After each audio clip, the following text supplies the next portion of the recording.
Hey, Prime members, you can listen to Crime and Sports early and ad-free on Amazon Music. Download the app today. In the depths of an Atlanta forest, a clash between activists and authorities ends in tragedy. I'm Matthew Scher, and on my new podcast, We Came to the Forest, we expose the hidden truths behind a shootout that left one activist dead and countless lives forever changed. Binge all episodes of We Came to the Forest ad-free on Wondery Plus.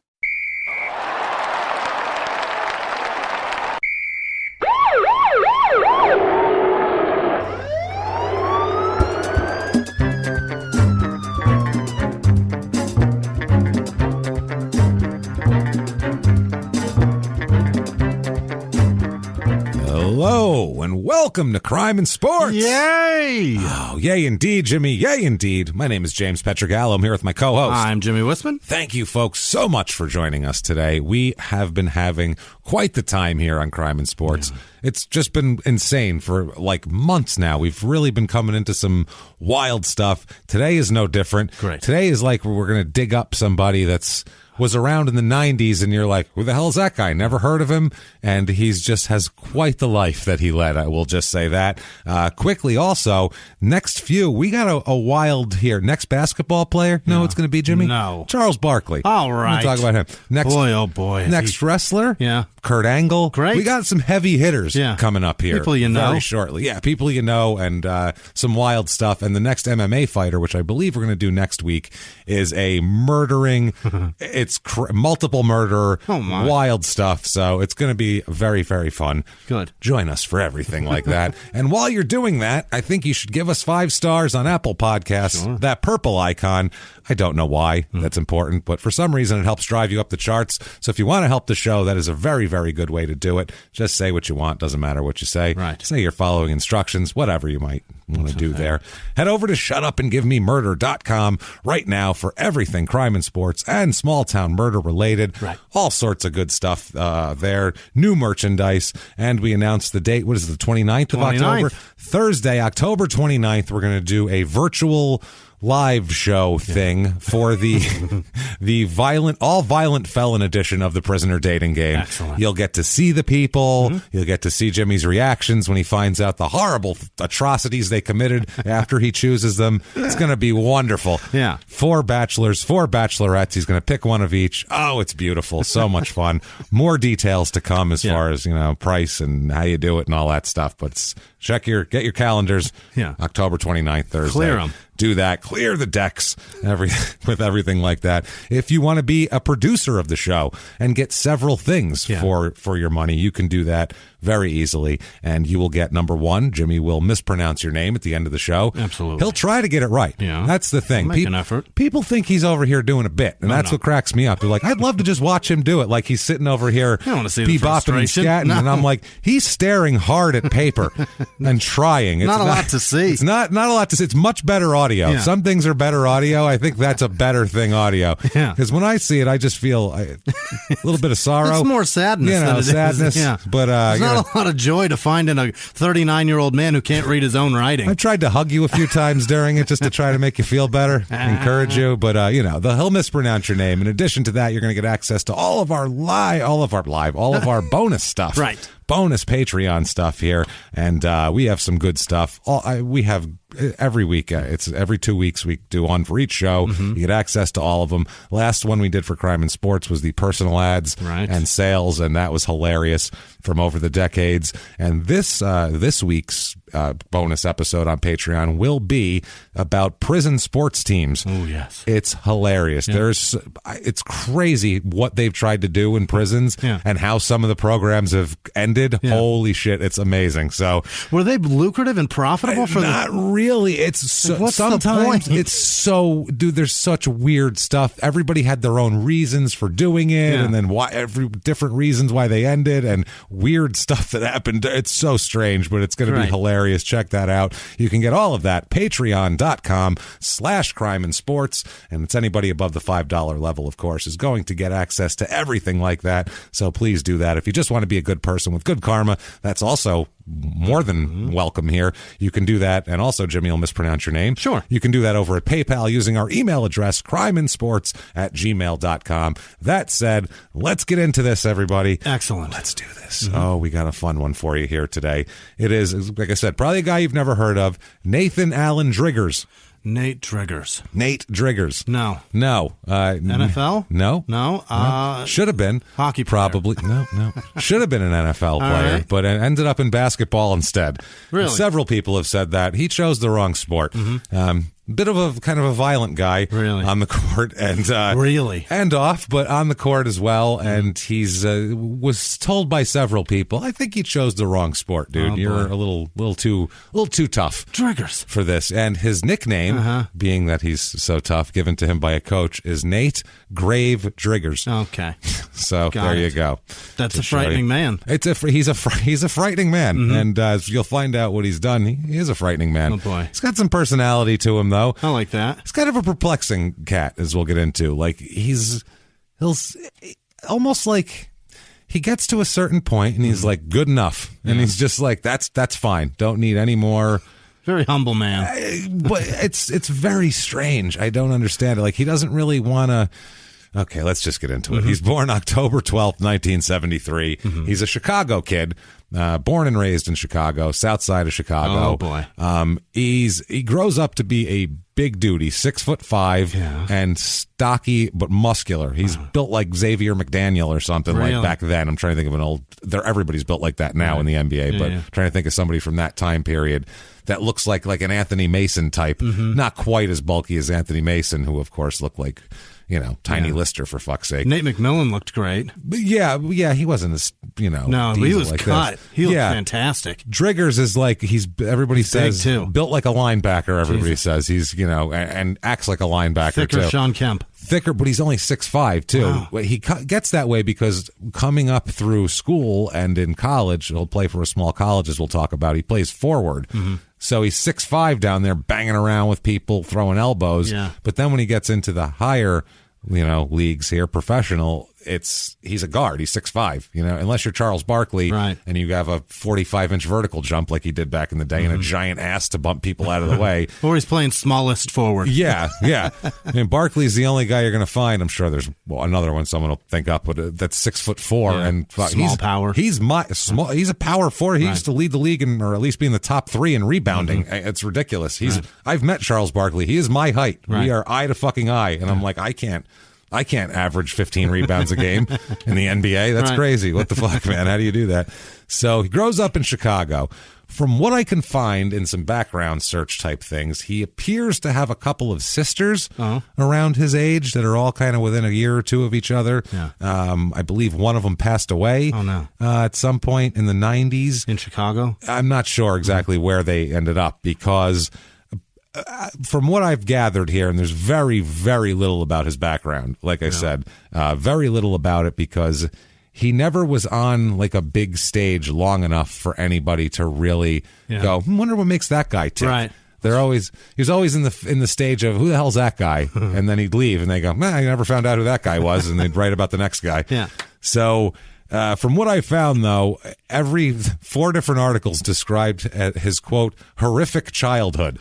So, I want to know so much more. Well, I have a couple of details here. It doesn't get much more horrific, I guess. He was abandoned by his parents. Yeah. Apparently just abandoned. Just left somewhere. Yeah. To fend for himself as a small child. They didn't even take him to a fire station. No, fuck no. Yeah. They were just like, we're moving, and they didn't tell him, I think. They just left, and the landlord came to clean the place out, and they were like, what the hell are you doing here? And he's eating a bowl of cereal. They were John Goodman in Raising Arizona, and they just didn't turn the car around to go get him. That's it. Right. They just left him there. I'm like, whatever. He'll figure it out. He just never did. In the future, never leave a man behind. Never. So he apparently, this is fucking wild. He apparently is forced, after some trying to kind of make his way on his own on the streets in the south side of Chicago as a child, which I don't really know how you do. Yeah. I couldn't do that today. I'm 39. I mean. How could you do that? Yeah, that would be hard to do if you had like a debit card and like you could get food and stuff. And at least knowledge of how to get a job application. No, he was just wandering around. I don't know if he learned rat rotisserie or fucking, I don't know how he's feeding himself. I have no idea. It's horrible to think about. He's a small child wandering the streets. Chicago fried rat. It's a Chicago fried rat. Yeah, maybe they do. Maybe it's like the shopping cart jerk chicken with Trevor Burbick. Maybe it's a similar thing to that. I'm not sure. Chicago's own herbs and spices. Yeah, Chicago's own herbs and spices. That's from the ghetto. It's a totally different thing here. They're from the ghetto gutters. Yeah, it's their own. It's their own unique blend. You can't duplicate it. Just a little bit of road salt, some chunks of asphalt. Makes the best rat. The Colonel's a punk bitch. Let me tell you about Chicago. Chicago rotisserie rat. Never mind Kentucky Fried Chicken. Chicago rotisserie rat. You want to talk about original herbs and spices? Yeah. We got it covered. They've been original selling us their bullshit deep dish pizza all this time. Yeah. They've been sitting on this rat. And I will say this, and I've said this every time we have a live show in Chicago, when there's 1,000 Chicagoans in there, I have to make the point to say, stop calling your pizza pizza. Stop it.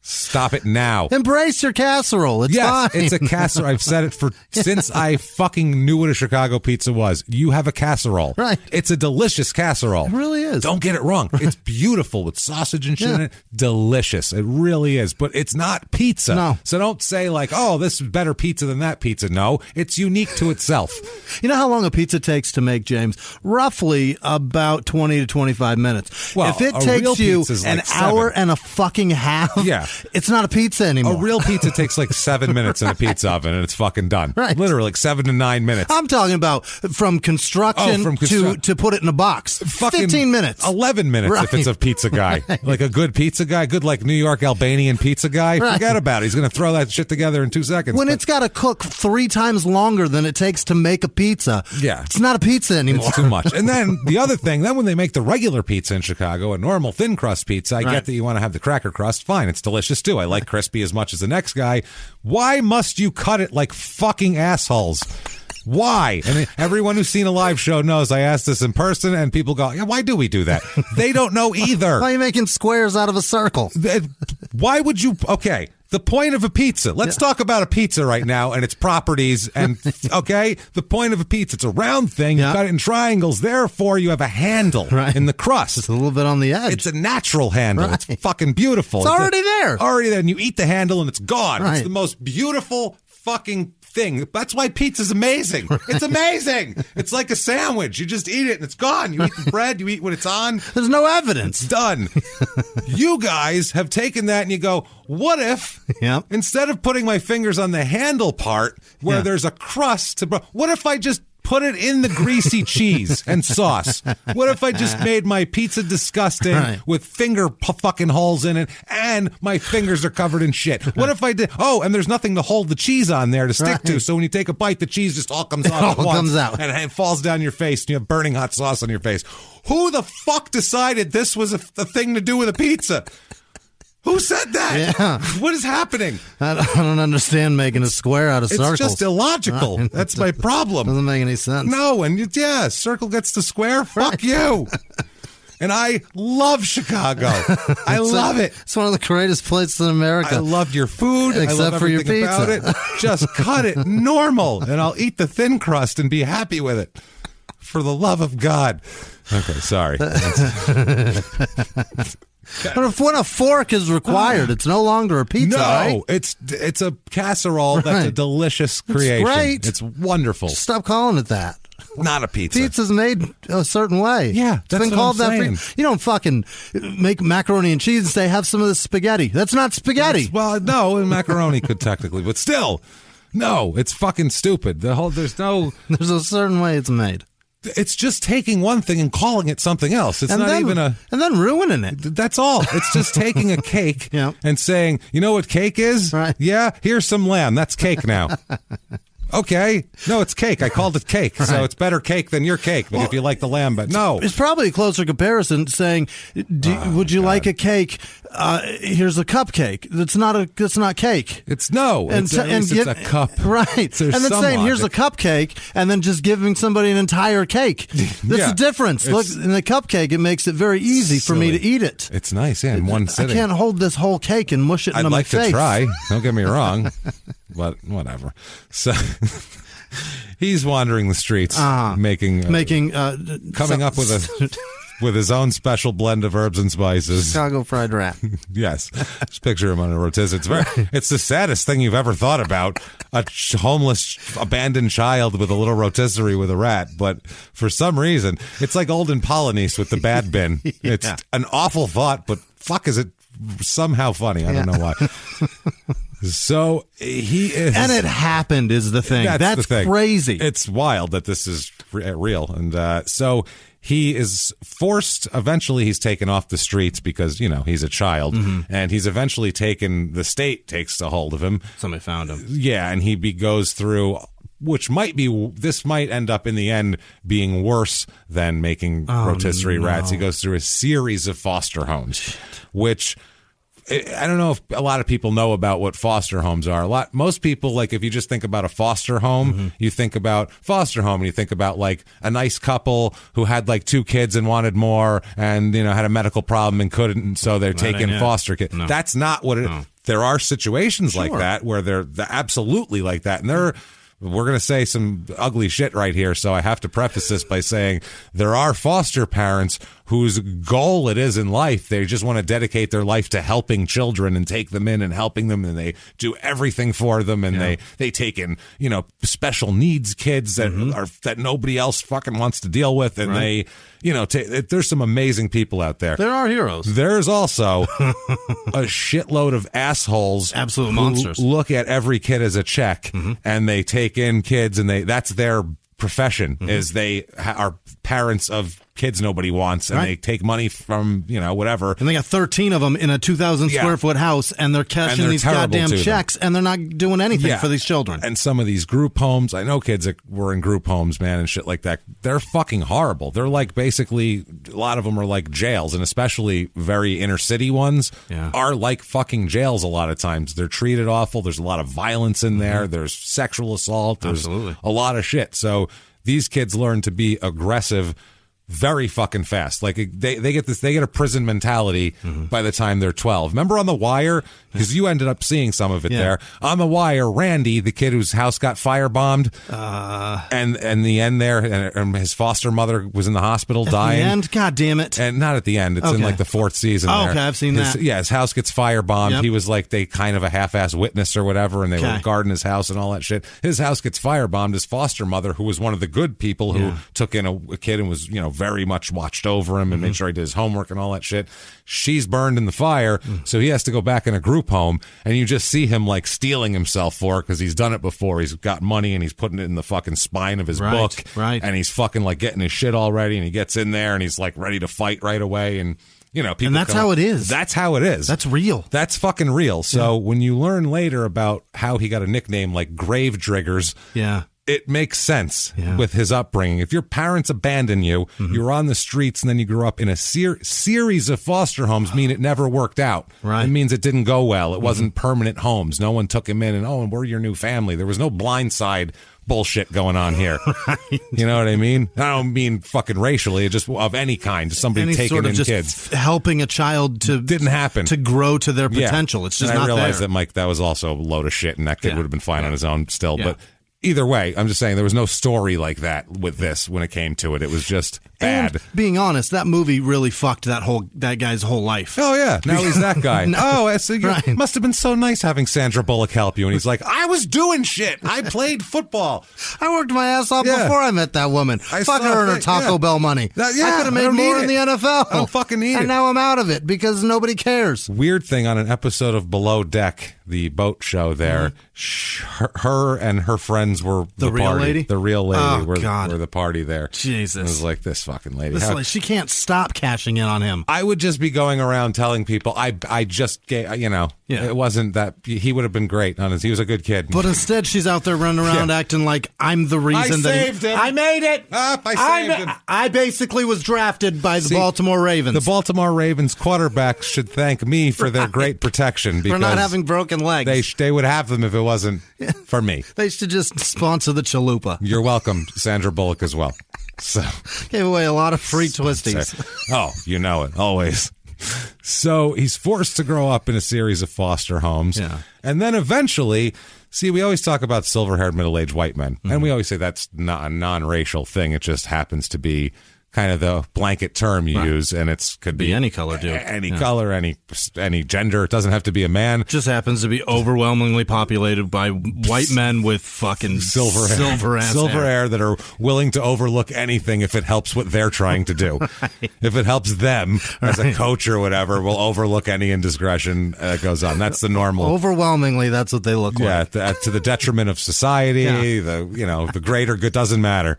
I'm telling you that. I think he can get 18 a game. I know he beat his wife half to death, but I mean, do you see that jumper? It's smooth. Listen, he plays D and shoots jumpers. This is rare. He's going to be back in this courtroom. It's ridiculous, yeah. And it could be any sport, too, because we say, he hits the ball 400 feet. What the hell do I... We've seen it in ice skating, for fuck's sake. Yeah. Oh, look at her. She does a triple axel. I mean, I don't know. She smokes 3 packs a day and... tell sponsors to go fuck their mothers, but, that Lutz is flawless. It's pretty good stuff. I think she could make me a name.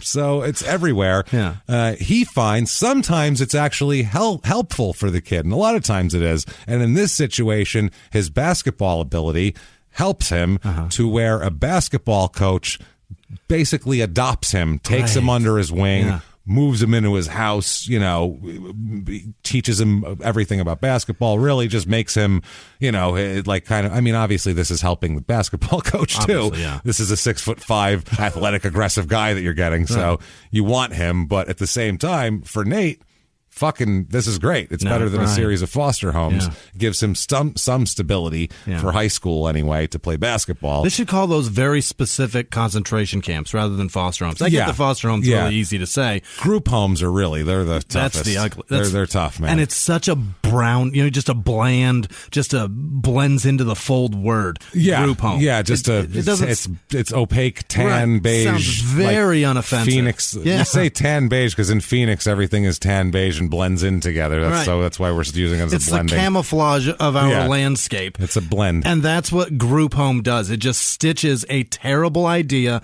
and terrible outcome and terrible life, really, into just... Well, it's just a modern day orphanage. You see Little Orphan Annie. It's just picture that on a smaller scale. Yeah. That's what they do with group homes. Like, we can't have a big room where we keep them. We'll break them up into several houses and have it be that way. It'd be easier for them to rape each other that way. In one big room, everyone sees it. Every time a phrase gets a bad connotation, they just change it to something a little less offensive. Like orphanage, that sounds terrible now because we know what happens there. Yeah.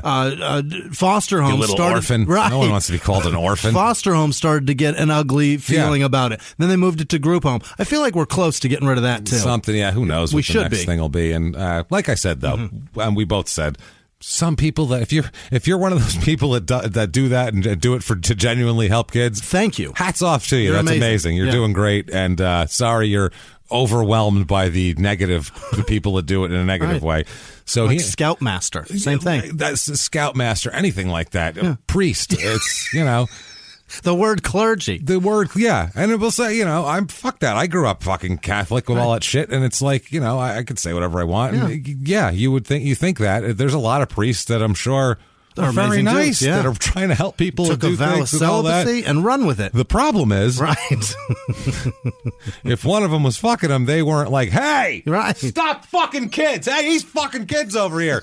Which at that point, then it's a problem. That guy gets to come. I don't even jerk off. Yeah, no. Fuck, I don't touch it at all. And that's really, it's not just the church, because we saw it happen at Penn State with Sandusky. It's any sort of large institution where there's anything like that. It's, where you're kind of either on the team or not. people kind of look the other way at indiscretions, and they hope it's not really that. So is it because we don't want to think the worst of the people we're affiliated with? Is that what it is? Absolutely. It's you don't want to right? think that. Yeah. People don't want to think that, this guy that I respected. That's the worst thing there is. Yeah, like the Sandusky people, they were like, they didn't want to think this guy that we've respected for 20 years and all that, and this whole image, and it can't all be wrong. Right. So people don't want to do that. That's how cults are. A cult. It's a cult. Right. It's the same thing. So it happens in that, and sports and politics and everything. There's cults everywhere. So awful. So he goes to Corliss High School there on the far south side. I know Corliss was made when two other schools were over capacity, so they made this school as a spillover school for that. Yeah, it's an overflow. I can only find one other guy who played in the NBA from this high school. It's a guy named Darrell Walker, who was drafted. He played from 83 to 84 to 94, and I don't really remember him that well, Darrell Walker. I remember the name. Dallas Mavericks? A guard. He played for the Knicks, Nuggets, but he played on the 93 championship Bulls team. He was on that team. Yes, he was on. That's what I mean. He was an 11th guy, on that the type name of team. Sounds familiar, though. He played the Pistons, the Bullets. Yeah. He was first team all rookie when he was a rookie. So, I mean. You're saying he played for everybody except Dallas? I think everyone except Dallas. Yeah, pretty much. Jesus he played for 5 teams, and none of them are so Dallas. Close. Dallas is your Montreal Expos of basketball. I think it is. You look for a team with blue in the colors, and you're like, he must have played for them. If I don't know who they are, I go, probably the Bucks or the Mavericks. Yeah, that's it. Yeah, it's the Bucks. Yeah. In football, I don't know what team that is for you. I haven't figured it out yet. I guess the Bucks. The Buccaneers again? Yeah, probably. So he... The two teams in the NBA that I really never gave a fuck about their rosters until Jamal Mashburn was there. Yeah, I think I didn't really give a fuck about them. And then Todd Day was at the Bucks. Timberwolves. Yeah, that's another one. I never gave a shit about their roster. No one. They don't care about it. No one there cares about no one cares about that. No one has ever cared about the Timberwolves. They were like, hey, Marbury and Garnett, that could be good for a year. And then they're like, I don't know. We still suck, though. That's fun and all, but we still have 12 wins, so still 12 and 70. Maybe we should figure something else out. So this Darrell Walker was also at one point the head coach of the Toronto Raptors. Oh my God. And the Washington Wizards. So yeah, good for that guy for quietly having an unbelievable career. Right, total coaching record in the NBA of 56 and 113. Maybe not unbelievable. So, I mean. So soon. That's why he then started coaching college after that. Currently, I think he's somewhere in Arkansas. He coached for a while. For 2 years, he coached Clark Atlanta, which might sound familiar because that's where New Jack went. All right. So, I found a connection to New Jack somehow. So the one that looked like a correctional facility. Exactly. Yeah. We were like, that doesn't look great, but apparently it's terrific. From the pictures, though, didn't do it justice. No. So Corliss, I found a couple of things in the newspaper here. A win where I found they called him Nathan in high school.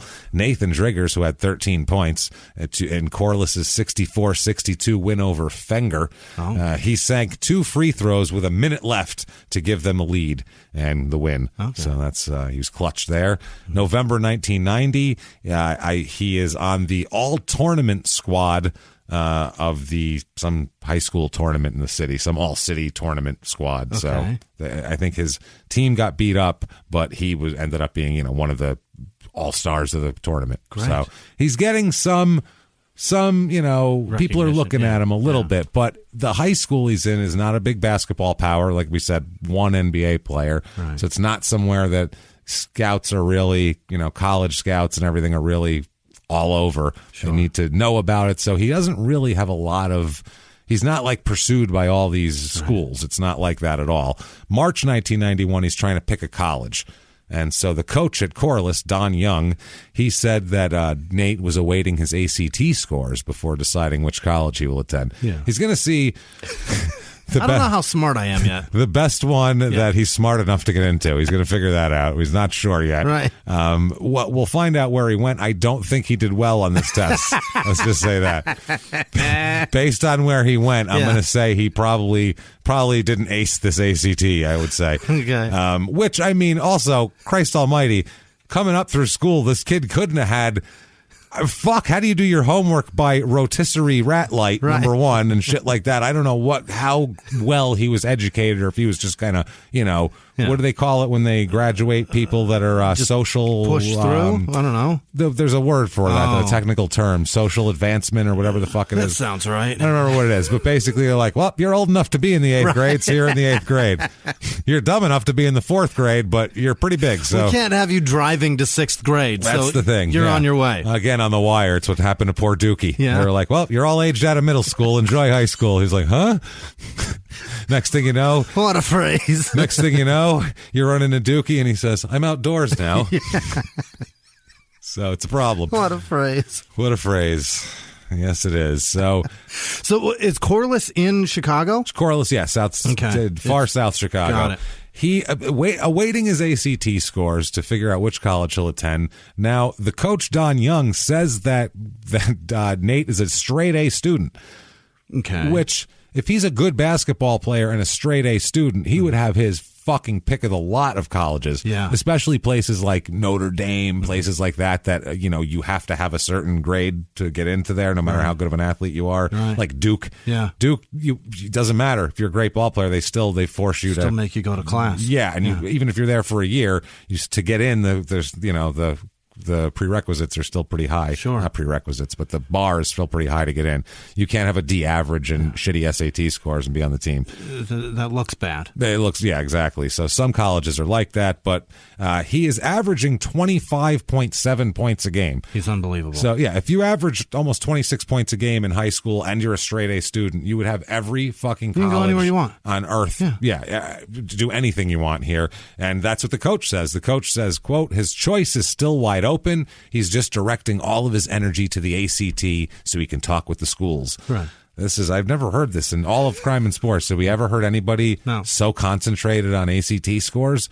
Must be a problem. It must be like something he's worried about. Yeah. Otherwise, why would it be such a big deal? It would just be like, once the ACTs are done, he's going to pick something. Right. Like, he's just concentrating. Right. He's really got to focus on this test.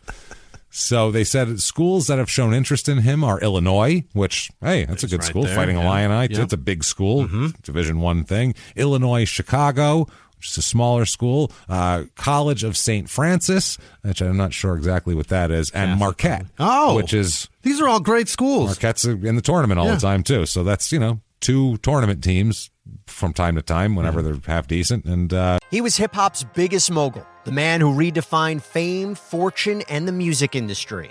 The first male rapper to be honored on the Hollywood Walk of Fame, Sean Diddy Combs. Diddy built an empire and lived a life most people only dream about. Everybody know ain't no party like a Diddy party, so. Yeah, that's what's up. But just as quickly as his empire rose, it came crashing down. Today I'm announcing the unsealing of a 3-count indictment, charging Sean Combs with racketeering conspiracy, sex trafficking, interstate transportation for prostitution. I was up. I hit rock bottom, but I make no excuses. I'm disgusted. I'm so sorry. Until you're wearing an orange jumpsuit, it's not real. Now it's real. From his meteoric rise to his shocking fall from grace, from law and crime, this is the rise and fall of Diddy. Listen to the rise and fall of Diddy exclusively with Wondery Plus. In the 1980s, a rosé swept the country. Hey, Mike, I really like this White Zinfandel. Well, good. Now put it down. We're going to try another one. White Zin became America's top-selling wine. But most don't know that this sweet drink has a sour history. What began in 1986 with counterfeit bottles. A big fraud, a multi-million-dollar fraud. Sent investigators chasing one of the most powerful families in the business, the Licciardis. But the closer the feds got to them, the more dangerous things became. It's a story of deceit. At the time, I was paranoid. Threats. You touch my kids, I will kill you. And murder. With a .22 caliber bullet to the head. What started with a scheme to mislabel wine spilled into a blood-soaked battle for succession. Welcome to Bloodvines. You can binge listen to Bloodvines exclusively and ad-free on Wondery Plus. Join Wondery Plus in the Wondery app, Apple Podcasts, or Spotify. Whatever. So where do you think he's going out of that? We'll take St. Francis, Catholic bishop, whatever the fuck. No. Where'd he end up? The fight in Illini. No, these are all like Illinois schools, I think. Did you Chicago. go to Marquette? No. The very last one. No, he didn't none go to any of those. He chooses instead, this is why I think maybe the ACT was a problem for him. He goes to Montevallo. Oh. I've never heard of it. Ever heard of Montevallo, Jimmy? No. That's because it's in Mexico City. It's in southern Brazil. It's in the very southern tip of Brazil, deep in the jungle. Deep in the jungle. They only play like 4 games a year because it takes teams. It's a 3-day boat trip. Right. So if you've watched 90 Day Fiancé, it's like when Paul went to see Carini. Like it's a 3-day boat trip. And then a trip through in a Jeep. Yeah, and that's exactly what it is. They just dropped him off on a shore with all his shit, and he was like, I hope she comes soon. He was just like sitting on a wall in some tiny town in the middle of the jungle in Brazil. He's like, I don't know what I'll do if she doesn't show up. The Jeep will be here to pick you up and take you to your destination. Yeah. As soon as it gets dark, you'll be overtaken by animals, probably, I would assume. Snakes and... You're dead of malaria by 8 a.m. Yeah. Oh, this guy, no, he wouldn't be dead of malaria because he had, Jimmy, a lot of spare shit to go. When he packed, he laid out all in his yard, all this stuff. He had like tents to put up, like mosquito tents in case they went swimming. He brought penis sheaths. What the hell is He goes, that? this is a penis sheath. And I'm like, what the fuck? A condom? It's like a condom. He brought condoms. Oh, I know what it, He says he puts a condom on first. Right. And then puts a penis sheath on. And so he's going swimming so nothing can swim up his dick. I've heard of those. He's so afraid of something swimming up his dick. And when his girlfriend's like, let's go swimming now, he's like, hold on, I got to put on my condom and my penis. She's like, what are you talking about? Like, she's like, what are you doing? And he's like turning around, trying to put a fucking condom on his limp dick. Have you ever tried that? It's impossible. For what? What would the reason be for that? What are you going to do with that? I've tried it. For what? Just to see. Just for experimentation? Yeah. Wonder what this does? Like playing with buttons in a car? I've tried to put a condom on a limp dick. Oh, my sport own mode. There we go. Just try pressing shit. Just to see what it does, in snow terrain. Yeah, hey. Oh, this is for slippery 4-wheel drive now. Right. Okay, fuck. Look at that. Oh, this is traction I got control. news for you, Gotcha. James. Snowy conditions with a limp dick doesn't work. It Well, doesn't work at all. He apparently somehow got How it did on. that guy do that? I don't know. Then he put a penis sheath on over it. So I'd like to see what that is. It's pretty. Not it's, on. It's like picture like a tight mosquito net. Yeah. It's like Jesus. And you just put to wear like over your whole crotch area so nothing can swim in. It's like a cock hairnet. It's like a cock hairnet, exactly. A cock Goes net. around the brain and everything. It's a cock net. It's Jesus. just so nothing can swim up your cock. But that wasn't good enough. Well, there's a rubber on it You too. had to double bag it to go in the water. At that point, stay out of the water. Yeah. Find a pool. And then he took a 3-day, like I said, the whole 3-day boat trip. And then he was like, the girl wanted to fuck him. And he's like, you got to take an STD test first. And it's like, you spent 3 days on a boat. What if she has something? You're not going to fuck her anyway? Who cares at this point? I think you're pretty committed to this. You probably got it. You just spent 3 days on a boat. Just take whatever she's got and fucking deal with it. You're in for a penny, in for a pound with this chick now, right? What a dickhead. You brought a sheath with you. Yeah, Who cares? I hate this guy. And you have condoms. Right. So, I don't know. Anyway. He used all his condoms going swimming. Yeah. So, say Carini. He says Creany. He's from Louisville. Right. Creany. I use all my condoms going swimming, so you're going to have to get an STD test. Then at one point, I don't know why we're going off on this, but at one point they're in Brazil, like in this park, and she got mad at him for something he said, so he like ran into the woods like a child. Just by himself. And then some guy came up with a machete and robbed her and took her purse. I was like, this is amazing. And that's his fault. Of course it was. He ran away like a should have fucking been idiot. there. Yeah, it was. That was the end of that. So, oh boy. Anyway, he goes to Montevallo or Montevallo here. It's a tiny school in Alabama. Oh, wow. That's what I mean. I don't even know what would make him go there or how they would find him or how he would find them based on what they were looking for. But apparently it had to be some sort of ACT issue or SAT issue. Had to be test scores because otherwise almost 27 points a game. Why would you choose that? And a straight A average. You could go anywhere. You're not going to Montevallo where 0 NBA players have attended at this point. Not 0. Not one person who's ever played for this college has played a minute in the NBA. So not exactly for someone who's looking for a basketball career, and he his stated goal is a basketball career at this point. Not exactly probably an obvious choice to go to Montevallo.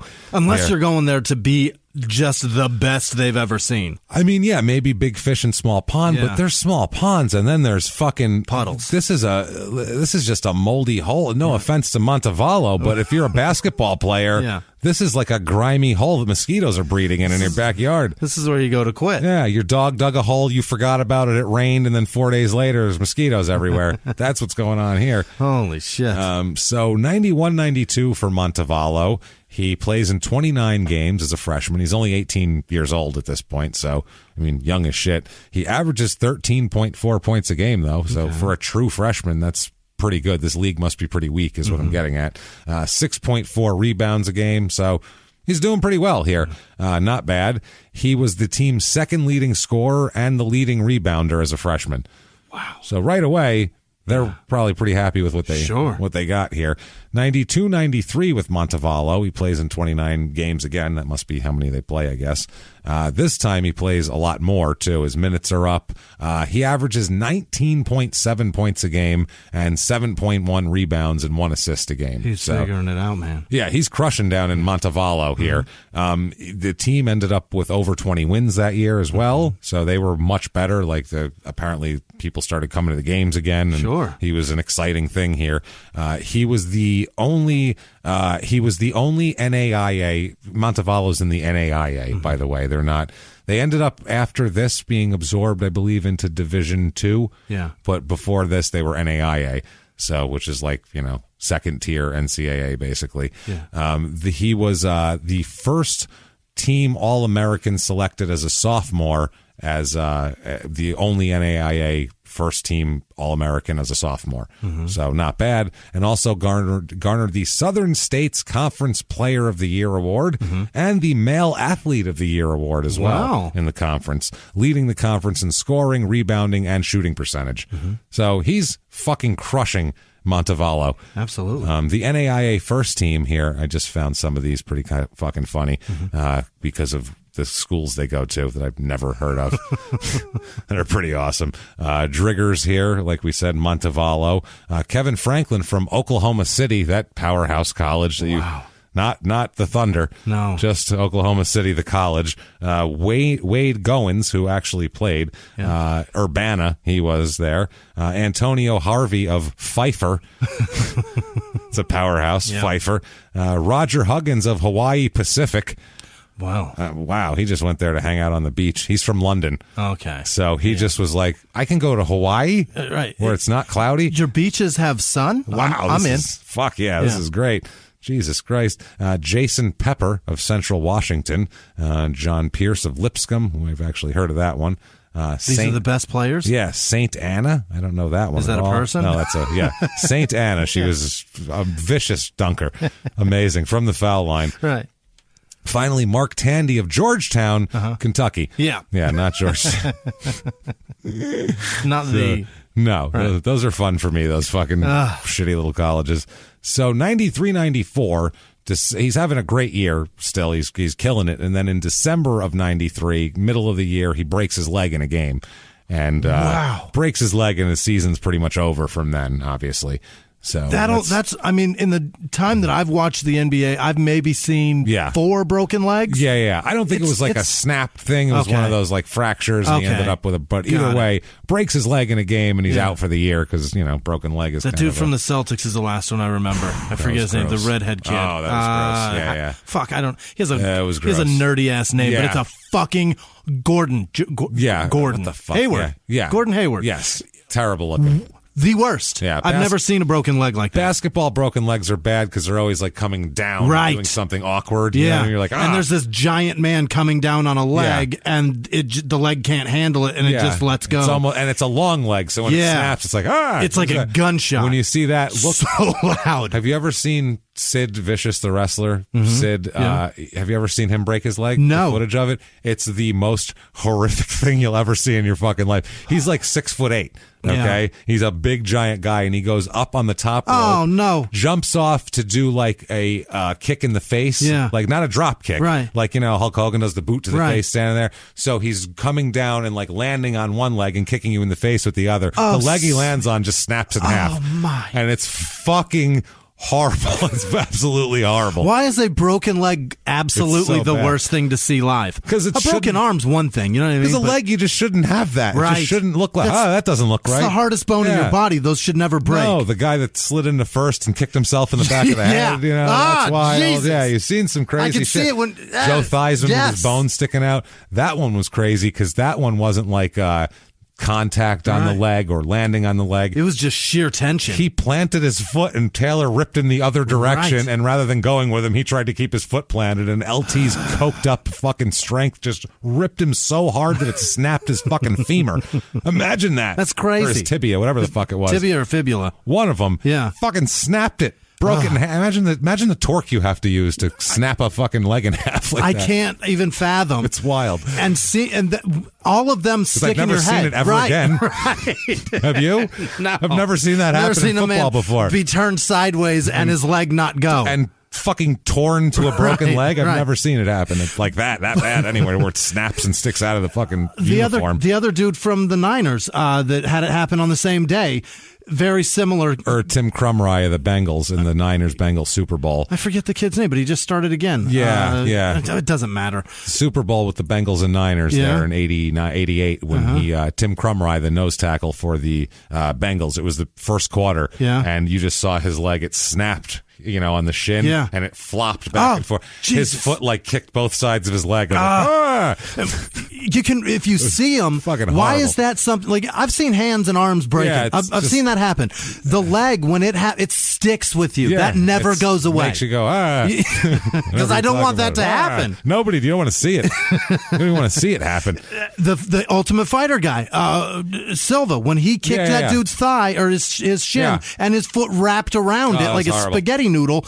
You never forget those things. Why is the leg the one that does it? It's the worst, man. It's the worst. Well, this one, he broke his leg, and he still averages, the games he played, 17 games, 15.9 a game, 6.3 rebounds. So he had a good year, but he broke his fucking leg. That's not good. No, lucky for him, he has a senior year to come back from that, and he has a monster senior year.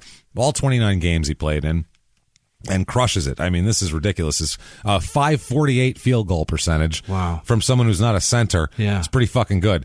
It's not bad for college. Shooting damn near 60%. In college, they don't do that. That's just not. Oh, God. Big men do it because they shoot from 2 feet away from the rim, but not 6'5" guys. You got to dominate. That's kind of why college basketball is so much fun to watch, because it's not, when the ball goes up, you're like, is it going to go in? Who knows? In the NBA, it's crazy how much they go in. Especially if someone has a wide open shot in the NBA, you can take a sip of your drink or something because it's going in. Those guys are draining it. Whereas there, you're like, still going to rattle. Sometimes it doesn't even touch rim, and you're like, what? How did that do? Yeah, God damn it. You're wide open. Fuck. Did I beat you at the park last week? You suck. It is fascinating Wild. how bad as shooters they are. Some of them, they are. So this year, 94-95, senior year, 28.4 points a game, which is crushing, 10.8 rebounds a game. So what the fuck? Averaging a serious double-double, not 12 and 10, almost 30 and 10. It's one of the best college players that year. That's wild. And 2.1 assists per game as well. So he learned how to pass a little bit too, just to show that. There's a game in February 25th, 95, one of the last games of the year for Montevallo, and it's against Arkansas. Yeah. Who was Razorback. a powerhouse. Yeah, they were the number 6 seed in the tournament, I think, that year. Corliss Williamson was there. Exactly. Yeah. This was I think his last year, he was a top 5 pick, I think. Unbelievable. Top 10. Amazing. Not great in the NBA. That happens quite frequently. But boy, was he good. Oh, he was great in college. This was when Arkansas was a national powerhouse. Right. I mean, they won the national championship. Who was at their some guard point that year? They had oh a whole roster of unbelievable squad, players. and it's totally slipping my mind. I feel like now. he was good too.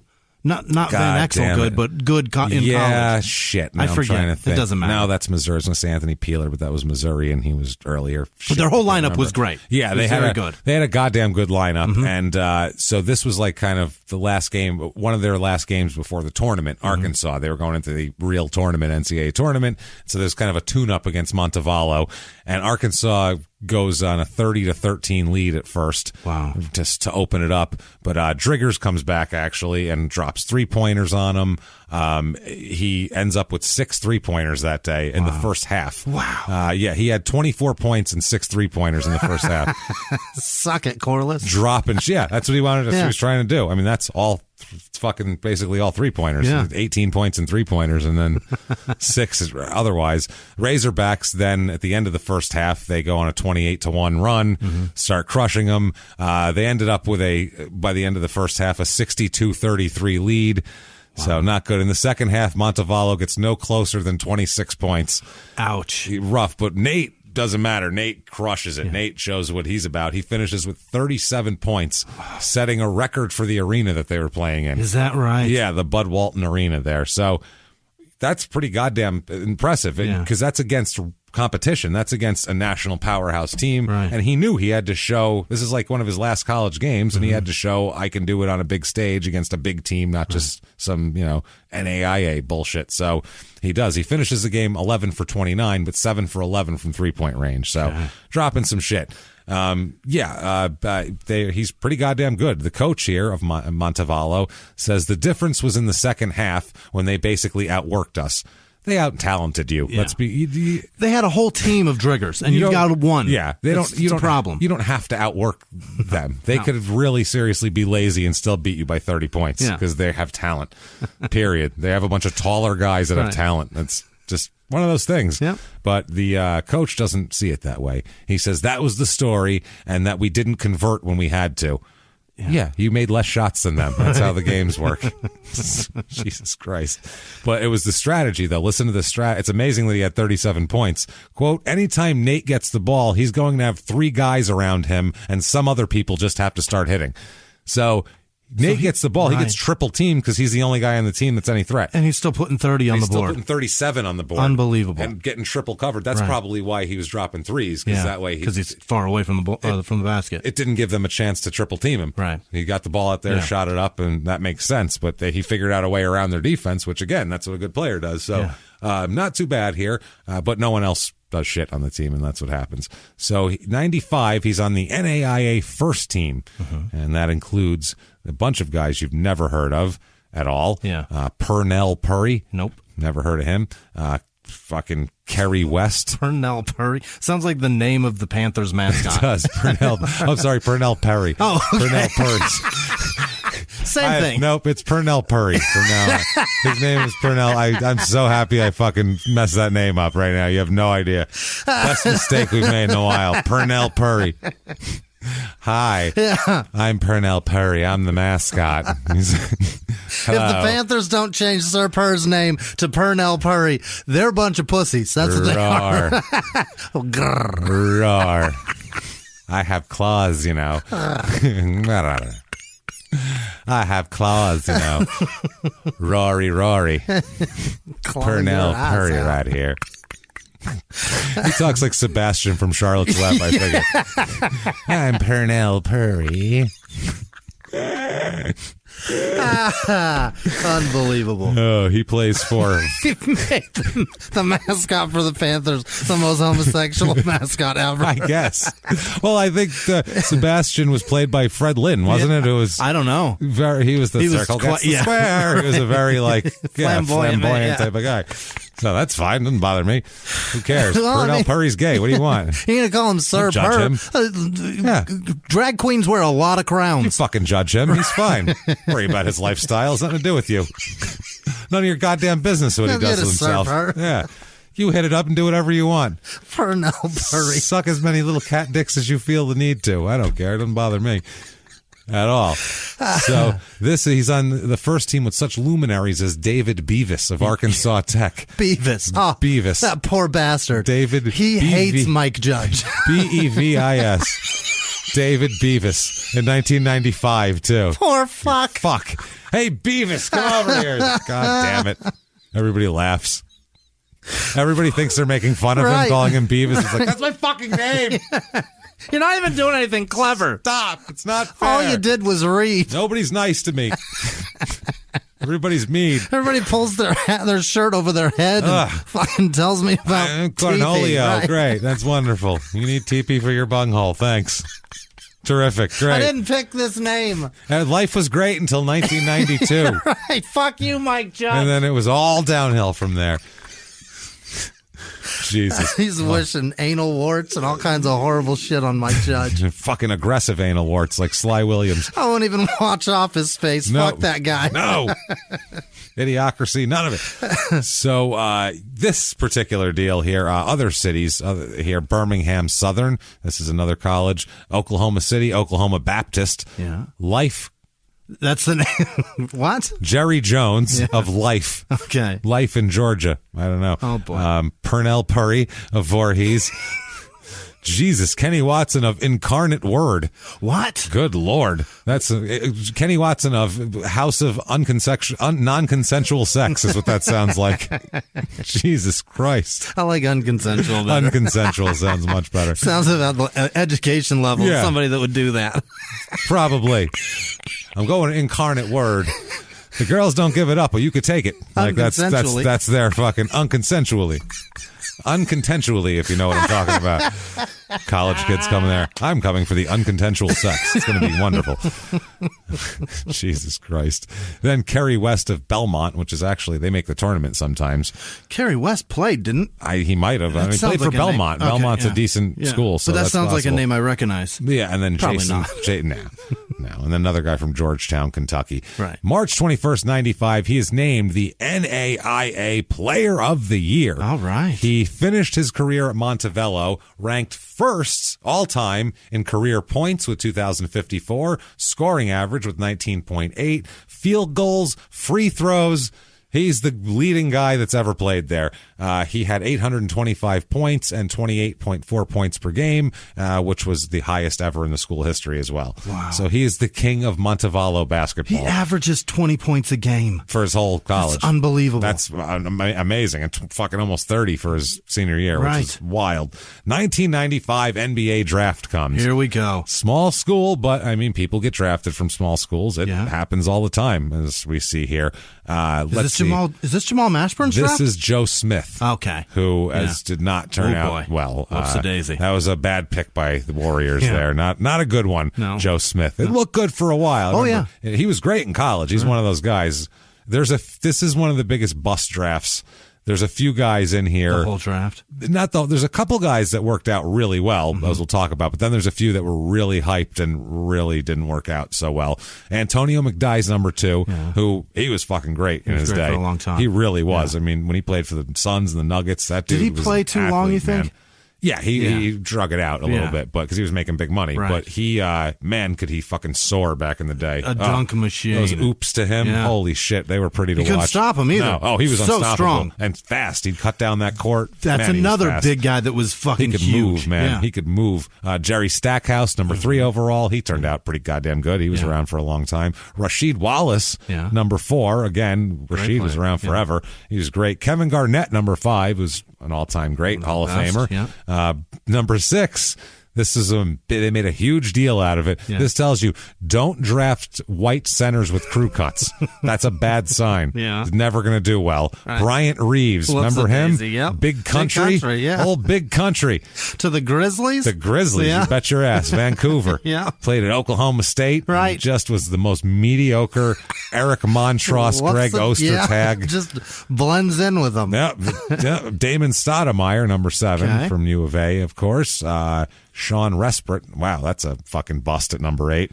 Who the fuck? Number 8. Ooh. That is Toronto. Or no, I'm sorry, that's Portland. And not good. I think he got traded. And then number 9, another guy who was so highly touted and was going to be so great and was so great in college, Ed O'Bannon, who turned out to be hot garbage. The worst. But because of him, you can't buy an NCAA sports game anymore. Really? Yeah, they don't have them anymore. You ever notice that? They don't have those anymore? It was because of him? It's because of him. Because, because they were making the player likenesses without naming them. But the guy would be, he was with his nephew or something who was playing a game and said, hey, let's play as, they had classic teams, let's play as the old Bruins. Right. And they had all the names. Not the names, but they had the number and the likeness. And that was him. It's him. Look like him, same number, headband. Yeah. It's like, that's fucking me. I didn't get paid for this. What the fuck? And now he's not in college. They're not allowed to get paid for it, but at the time.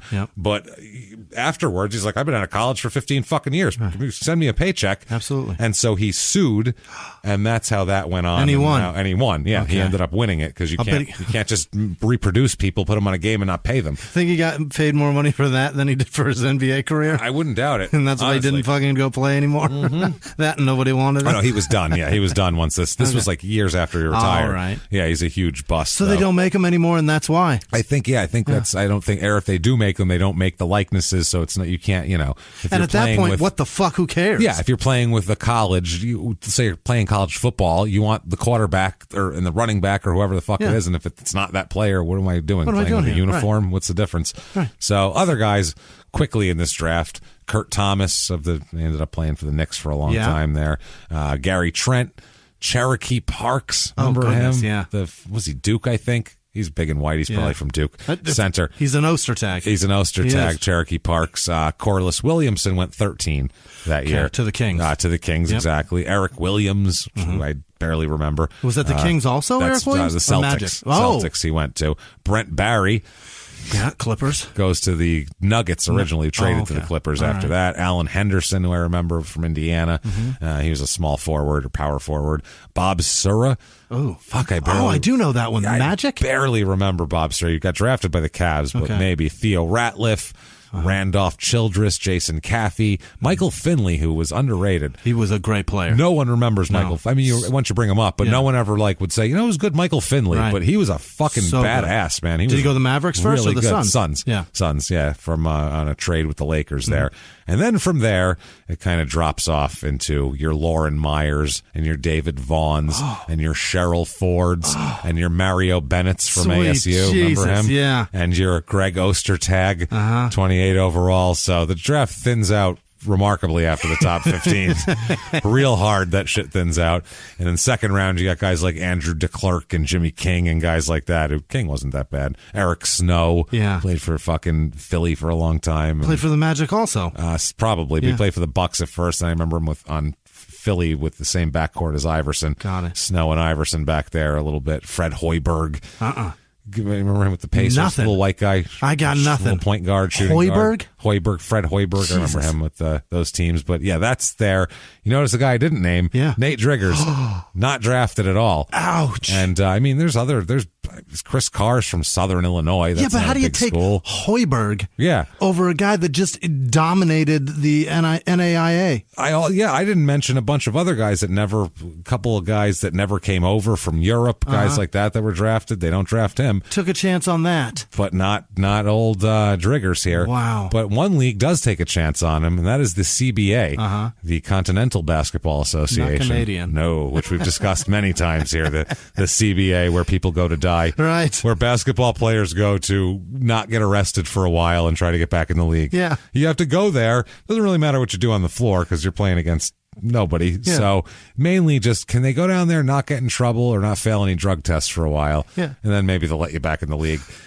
He goes at the CBA. They have a CBA draft, Jimmy. Do you know that? Stop that. Yeah. They draft guys. It's mainly second round draft picks of the NBA that they don't think are going to make the team. So you have to sit around and go, I don't think that guy's going to make that team. We'll draft him. And that way you can steal him. Okay. Number one overall is Fred Hoiberg, who went to the Pacers. And I just shit all over that poor guy. They didn't think he'd make the Pacers, and he did. They're like, Fred Hoiberg? We're drafting him. What's he look like? No, he's not. We're drafting him. He's not making that team. No way. But he does. Wow. He's drafted to Omaha, and number 2 overall is also Omaha. I don't know how they got the first 2 picks, but they did. And they draft Nate Driggers of Montevallo. Number 2 overall. Number 2 overall. So he's got to be feeling a little, he's the CBA, but still, he's wanted in the CBA. If you're that guy, you got to feel like you are just 2 picks from making it to the NBA. Yeah, I guess just 1 because the guy before you did make the NBA. Yeah, easily. And a couple other guys. Gerard King is on this team. Is drafted. Reggie Jackson, not the Troy Brown, not the quarterback of Ohio State. Troy Brown.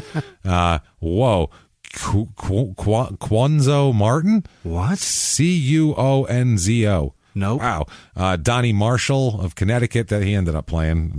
Was that Doniel Marshall? No. Couldn't be Donnie the same Marshall, guy. different one. Yeah, he was a high draft pick. Chris Carr, Don Reed, guys like that. And then Mario Bennett, again, ASU, round 7. A lot of the guys who they think might make the team, they draft in lower rounds in case there. So he goes to Omaha. He's the number 2 overall draft pick. He's got to feel like the fucking cock of the walk here. Yeah. Walking in. Omaha, now. Wow. Now I'm a big deal. Now I'm a big deal. Right. Omaha. Me and fucking going to go eat at Warren Buffett's house. And, oh, baby. It's happening. Yeah. So he doesn't make the team in Omaha. They cut him in the preseason. Ouch. Preseason. Like, not even in last cuts. Like, middle of the preseason, they just shit can him. So something tells me that something happened. Because you don't cut your number 2 draft pick. You just don't. Something had to happen that they didn't. Well, talent-wise, he's got that. So it makes no sense why they thought he couldn't play. They wouldn't be like, he can't play in this league. And really, that's your first draft pick because your other guy didn't even show up. And they knew, in an article, too, they said they didn't expect Hoiberg to be there, basically. They said, we drafted him as just in case, but we kind of knew he was probably going to make the Pacers. We were more worried about getting this guy, and they cut him in the fucking preseason. That's wild. So it's crazy, and that's their only. So basically, because Hoiberg left, that's their only first-round draft pick, and they cut his ass in the preseason. Imagine a league where the number 2 draft pick gets cut in training camp. Whoa. Think about that. That doesn't happen. He'd have to kill somebody, and even then it would be like, well, we're going to wait till the evidence is in. He'd have to, like, rape a baby while screaming the N-word in its face, you know? Like, and even then, is there video? Like on TV. Okay. Like live, not even a video, because they go, it might be doctored. It'd have to be like a live broadcast with Joe Buck going, I don't know. He's sexually attacking what looks like a baby. This is disgusting. And the mocks are picking it up. He is screaming the N-word in its face for some reason. It's too young to even understand. Hard R. And the baby's too young to even know what he's saying. So this must be for some personal gain that I'm not sure of what he's getting. I can't tell what's harder, the pelvic thrust or the R on the word he's shouting in its face. Well, folks, we've figured one thing out today. Nate Driggers can't come unless he screams the N-word at the top of his lungs in his into an infant's face. Into his conquered soul's face. This message brought to you by Joe Buck. I've been Joe Buck. Y'all have a good night. I don't know why I made him extra Southern. He's not that Southern, but it feels good. It feels like he's going to develop into that someday, right? It feels like when the camera's shut off, that's his voice. Yeah. Turns around. Well, everybody, I don't know. How about that? So it's fucking ridiculous. He had to have done something. You know what I mean? Like it's incredible that they would do that. But not as incredible as the sales, Jimmy. In Omaha? The sales. This is actually from September. And if you happen to find yourself in September of 1995 while he's being cut by Omaha, and you happen to be walking around Moline, Illinois, oh boy, where the dispatch paper is put out, you can take yourself on down to the QC Classic Fans buffet. Quad Cities, that is, by the way. It's a 28-foot buffet. I've never heard a buffet measured in feet before. Have you? Have you heard it measured? That's the worst measurement of buffet ever. Measure it in items and what we have, like prime rib, this is not 28-foot, but I don't care how long your fucking table is, what food is on it. All you can eat. Don't worry, James, with 28 feet, there's something for you. There's something. Honey, we're going on down to the QC buffet with 28 feet of buffet. There must be something for us to have that we like. They must have everything. I went down to that 19-foot one. Ain't shit on it. I mean, for lunch, fine. Add another 9 feet to this.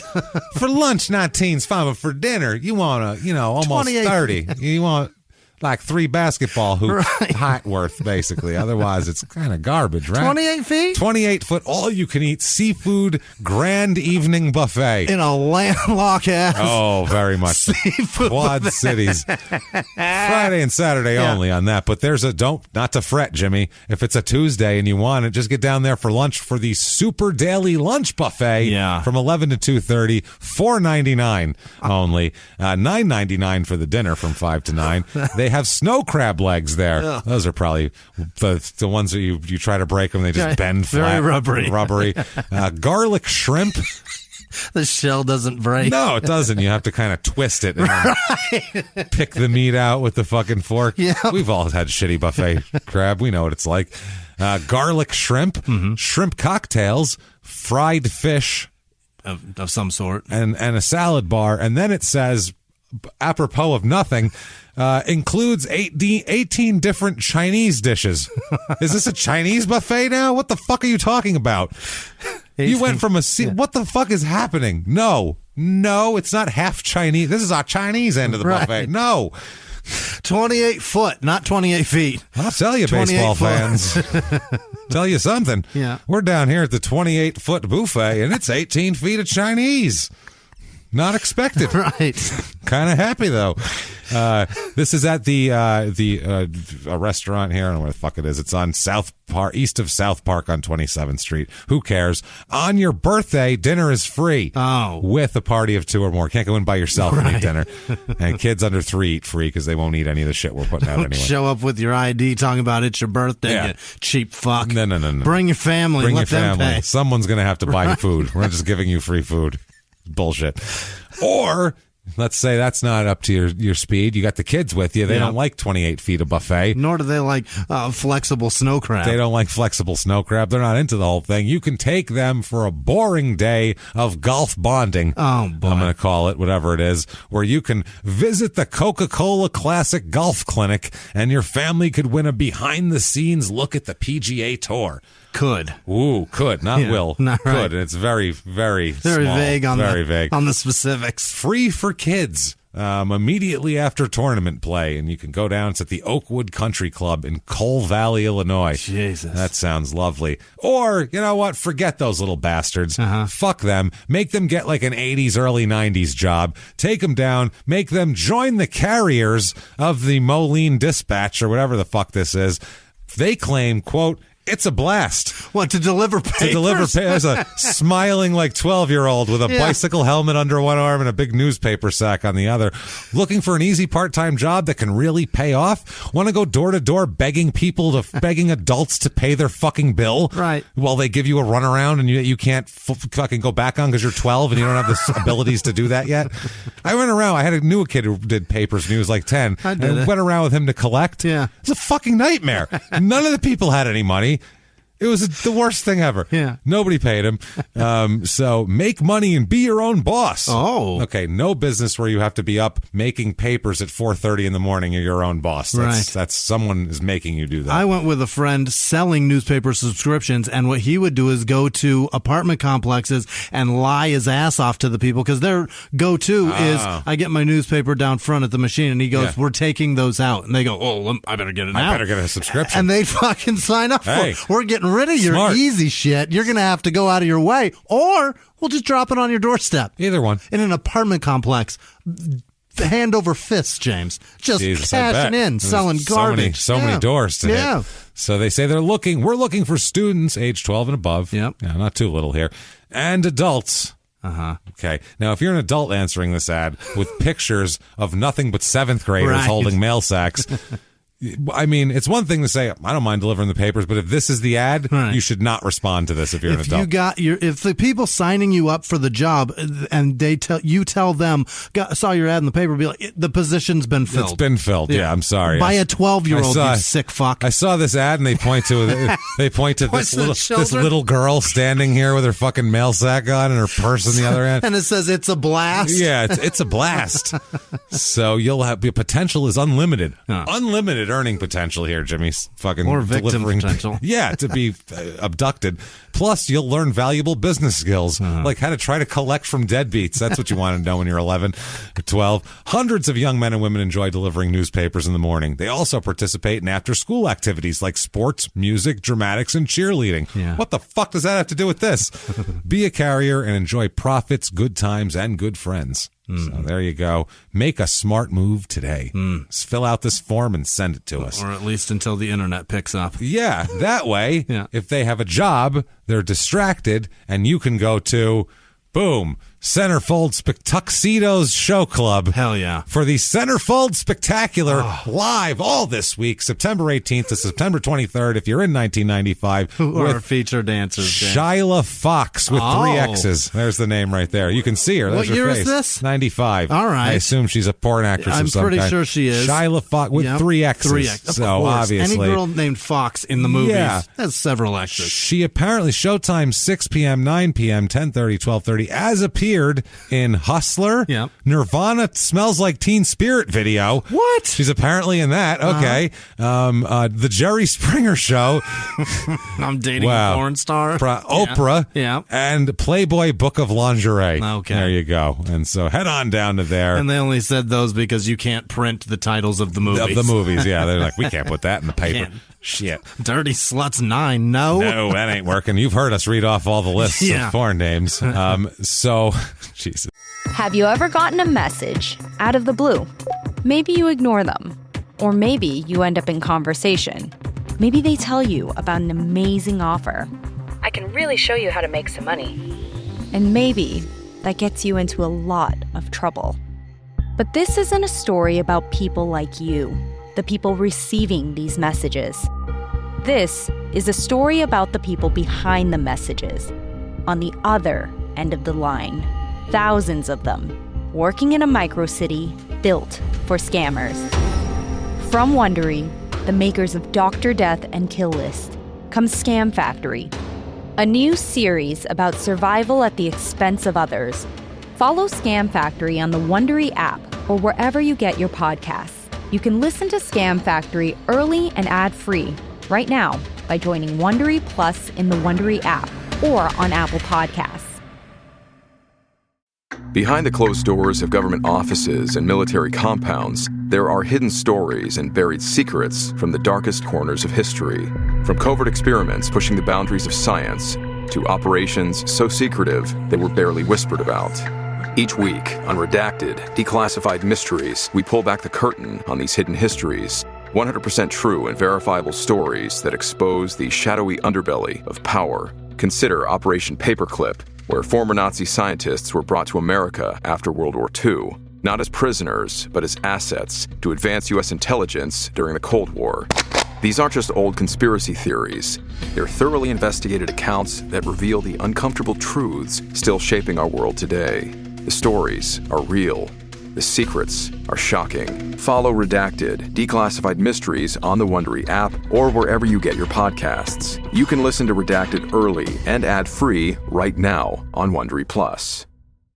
October 2nd, 1995, he is signed as a free agent with the Denver Nuggets. What? Of all teams. To take it's a 10-day contract or whatever, right? Or I don't think it's a 10-day, but it's a 30-day maybe or tryout. Whatever. Basically a tryout contract here. So October 16th, though, he is waived by the Denver Nuggets. Oh, no. So that doesn't last very long. And, that's the last he'll play for the Nuggets there. He got 6 days with them. That's about it. Didn't get in any games or anything. He was just kind of, I think, probably practice squatting, scrimmaging.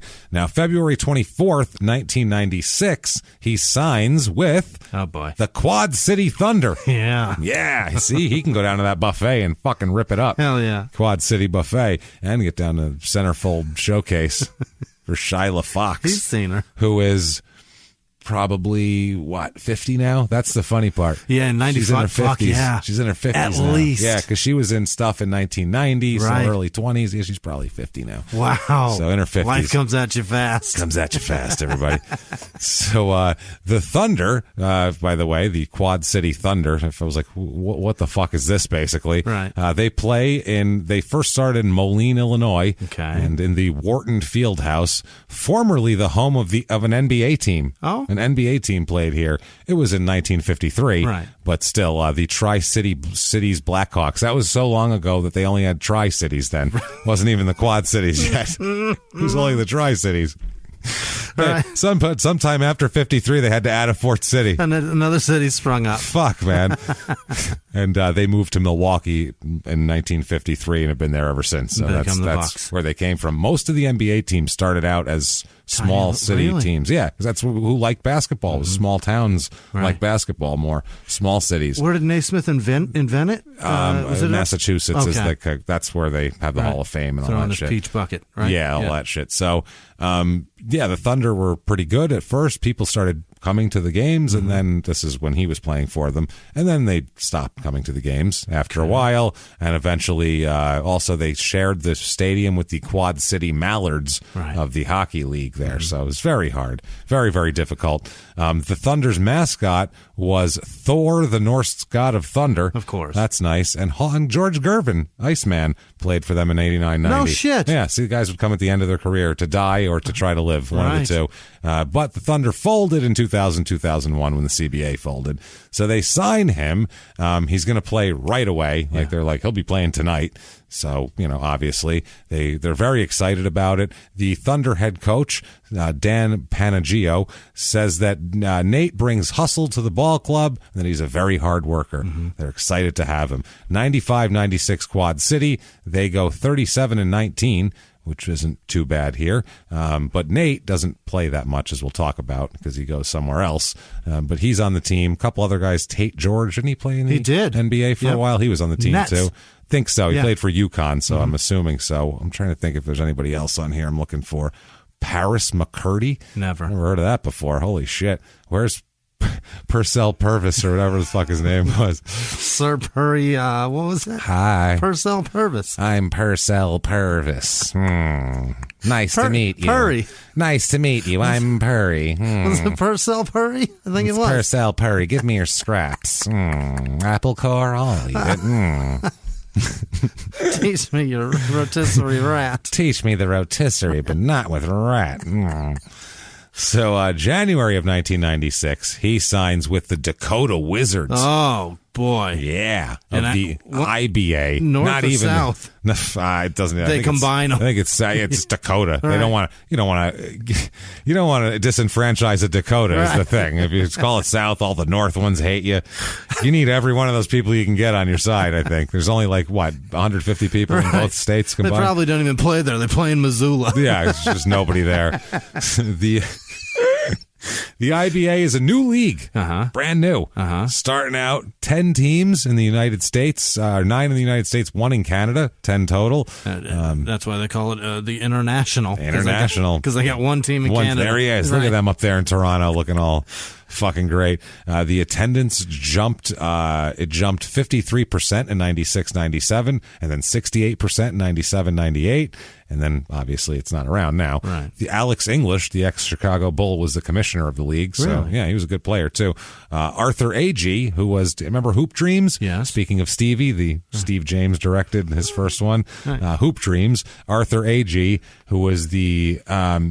he was the kid whose family was a little looser, kind of, and wasn't as together. The one kid ended up going to the Catholic school and everything, and Arthur played for the public school. He was that kid. He played for them here. For the Catholic school? For the Winnipeg Cyclone. Got it. He ended up playing for them here. Darryl Dawkins also is one of the coaches there. That's great. Old Chocolate Thunder himself. So, it's an interesting deal. So, Driggers ends up leading the Wizards here, the Dakota Wizards, at one game that I found. 37 points he had. He hit 6 3-pointers. So, doing very well, which sounds just like his game in college. It's like the exact game against Arkansas. Thing is, this is where he starts getting in a lot of fights on the court. Really? A lot. It's his role. He's furious. Will throw hands in a fucking heartbeat for very little provocation. Well, he's very mad that he didn't make the NBA. He's very mad, and also they're telling him, and physically he's just dominant. He can feel like he can push people around here a little bit more. This is where he earns the nickname Grave for his aggressiveness. Okay. The coach calls him that. I don't know if it's his coach or an opposing coach. Somebody calls him that, and the press kind of picks it up a little bit and think it's funny because he gets this nickname. But in 19 games for the Wizards, he averages 23.6 points and 7.7 rebounds. So some shit's working. Yeah. Now, the funny part is he is not fond of any Dakota here. No. He fucking hates it up there. I'm sure. He's a South Side of Chicago guy. He is not going to enjoy that. Not probably. the city. No, I couldn't live out there. Never mind this kid. So he does well. He almost wins the IBA scoring race. He's second with a guy who had 24 points a game, so just missed it. Okay. So anyway, he joins them and. Jesus Christ. He takes a lot of shots, too. 300 shots in 19 games. But 51.8% of his shots he's making, so not too bad. Now, he does not like Bismarck, apparently. Apparently, Bismarck, North Dakota is where they're, center I think that's the only town there, right? I'm pretty sure. Well, Fargo's in North Dakota. Is too. it? Yeah, isn't it? Is it Fargo, in South? North Dakota? Oh, it is North. Yeah, so, but yeah. Is Bismarck. Sturgis in South? South, yeah, that's South. That's in the hills there. The South is nicer. South has some scenic shit. North Dakota is because it's a little more thawed, right? It's a tundra. Right. North Dakota, yeah. South Dakota's freezing too, but it's also has like Deadwood is South Dakota. A few less stuff there. Right. Yeah, it's not icicles. Exactly. So he does not like it. He hates Bismarck. He says that he told a Boston Globe writer, a guy named Peter May, that Bismarck was a hick town. And he fucking hated it. He said even compared to Omaha, it was a hick town. Yeah. This is what this guy wrote about what Driggers said. Quote, Omaha looked like hoop heaven compared to his next stop at Bismarck, North Dakota, in the middle of winter. He lived in a hotel with no heat. He worked out at a YMCA 2 blocks from the hotel. He was paid $350 a week to play on a team that never practiced and spent his game time posting up potato farmers and tractor drivers. Oh, my. So he said it was bullshit. The whole thing is a load of shit, and he hates it. For $1,500 a month? Yeah. That's what the shit. To live there and have it suck and, rough. That sounds like shit. In Bismarck. Well, that's not even $20,000 a year, is it? No. Oh, my. No, that's terrible. Yeah. So that's not going to work, really, probably. Well, he's also got other... This makes sense, then, why maybe he couldn't afford some things, we'll say, because July 1st, 1996, he gets pulled over and arrested here. He is arrested in Kane County, Illinois, for multiple things here. Nothing criminal, really, but he's arrested because he has all of these things at once. Registration expiration, driving on a suspended license, and operating an uninsured vehicle. Okay. So an uninsured, unregistered, unlicensed, right. Nothing is legal here. Because he doesn't make any goddamn money. He has no money, right. so can't pay it. I can understand that. Yeah. But you still can't drive around with nothing. If you can't afford it, Just you don't pick do it. Something. Yeah. Register the car, insure it, get a license. One of the three. I figure if he has one of the three, he's probably not going to jail that night at least. You know, give him a couple of tickets, maybe tow his car, but he's going to be left on the side of the road and he can get a ride from somebody. But all three, they're like, all right, we're putting cuffs on you. You're a fucking menace. $350 a week, You're though. an idiot. That's barely enough money for your extended stay that has no job. heat. Right. Because a lot of the guys there have day jobs. They're not like basketball players. Like he said, I'm posting up people who are working all day and then coming here to play games. That's amazing. In the 90s. Think about that's not like in the 50s and the 60s or something. So September 10th, 1996, though, because obviously you'd want him. He's got no insurance, and this is from heaven for him, it must be. He is signed as a free agent with the Boston Celtics. What? And he's like, holy shit. Yeah. This must have been, can you imagine? That's coming amazing. From Bismarck to Boston? Right. That's wow. You'd run through the streets singing opera songs. Right. Alphabetically, I can see how you get there, but other way, no. Not logically. No. And maybe alphabetically, but the logic behind it is shot. He becomes the first IBA player to sign with an NBA team. Yeah. So the league, they tout this like, we got a player in the league now. Right. Like they, taught him how to play or something. Right. It's all them. There's this article where it says history was made Friday night. It's the first line of the article. Yeah. When the first player from the International Basketball Association made the jump to the NBA. Oh, boy. He just got signed. Calm down here. Also, he's been there before. That's the other thing, and didn't stick. Right. The Black Hills Posse head coach, Ooh. Dwayne Tickner, said, "This is tremendous. When a first-year league can put a kid on an NBA roster, it shows the league is on the right track. We're very happy for Nate and hope he sticks with the Celtics for a long time." Mm-hmm. Oh, yeah. They talk about what a what a great thing this is. One of his coaches here said, quote, Nate is a true success story. Yeah. He doesn't have a fucking insurance on his car. Right. Calm down. Success story. Success to wait till he gets insured or at least a driver's license before we start calling him a success story. He was just arrested. Yeah, anyone, like 2 months ago, anyone who wants to drive, try to get a license first. That's fine. And he should do that probably. He came to our league, worked hard, and caught the eye of the Celtics. He spent the summer working on his game with the Boston coaches, and now he's playing with the top players in the world. Very exciting here. Very exciting. So what did Nate think of the IBA? Let's see here. Let's find out what he thought of that. He said, quote, now we already know what he thinks of Bismarck. Right. So he says, quote, the IBA is a shade or two above local rec leagues. There are 6 teams spread over Canada and the upper Midwest, he said, and he hated every minute of it. He said, quote, it almost made me give up. I was basically coaching the team and I was just going through the motions. The whole thing had me questioning myself, wondering if I could play this game. It just depressed him. Yeah. That's how bad it was. It just made him not want to do it anymore. He's like, maybe I should just go be a potato farmer like this guy. I Fuck should it. quit. Fuck it. And with the no money, too. Right. Tested my resolve, I'll tell you that. He said now about the Celtics that, quote, it's my last chance. If it doesn't work out, I don't want it to be because I wasn't working hard enough. Yeah. So he's trying to be Mr. Humble. He says that, maybe someday when he's all done with the Celtics after a long, successful career, he'll return to the IBA with another team, but never with the Wizards because he's not living in Bismarck again. Yeah. And he said if he should ever come to the Civic Center to face the Wizards, the fans will really give him something to remember because they're mad at him, basically, because he talks shit. So he's in training camp trying to make the team. That's a big deal here. This is D. Brown Celtics. This is, let's see the roster. We'll get to it right here. Dana Barros, Frank Brakowski. Another big white stiff fucking big man. Used to play for the Bucks. Right. D. Brown, yes. Marty Conlon, Todd Day, Purvis Ellison, never nervous Purvis. Yep. Rick Fox was on this team. Kevin McHale's still there, isn't he? No, I think yet? he's retired. He's by gone now? Yeah, he's retired by now. Did he leave in 90? Probably 92-ish, somewhere in there. I feel like he was there for a while. He was there all through the 80s. Stacey King. Yeah. Let's see. He was great. Greg Minor, who I remember him. Greg Minor. He's Harold's brother, actually. Got it. Yeah, Greg Minor. And Antoine Walker's rookie year as well. Yeah. Or second year, I think. That's great. Second year, yeah. And Eric Williams also. So there's some good players here. NBA guys, but as a team, we'll talk about it. They're not making the playoffs. Doesn't gel very well, this team at all. A lot of young guys and shit like that. Now they're talking about how he's got to work hard because in the NBA he's a guard and the Celtics have enough guards basically. So he's got to be like, undeniable basically. This was a time when the NBA was overflowing with guards. It was. Everybody had 3-4 of them. Absolutely. There was a lot of great guards out there. And this was a thing where in the newspaper they were coming out with the press saying that whether this guy makes the team or not, we want the other teammates to do what he does.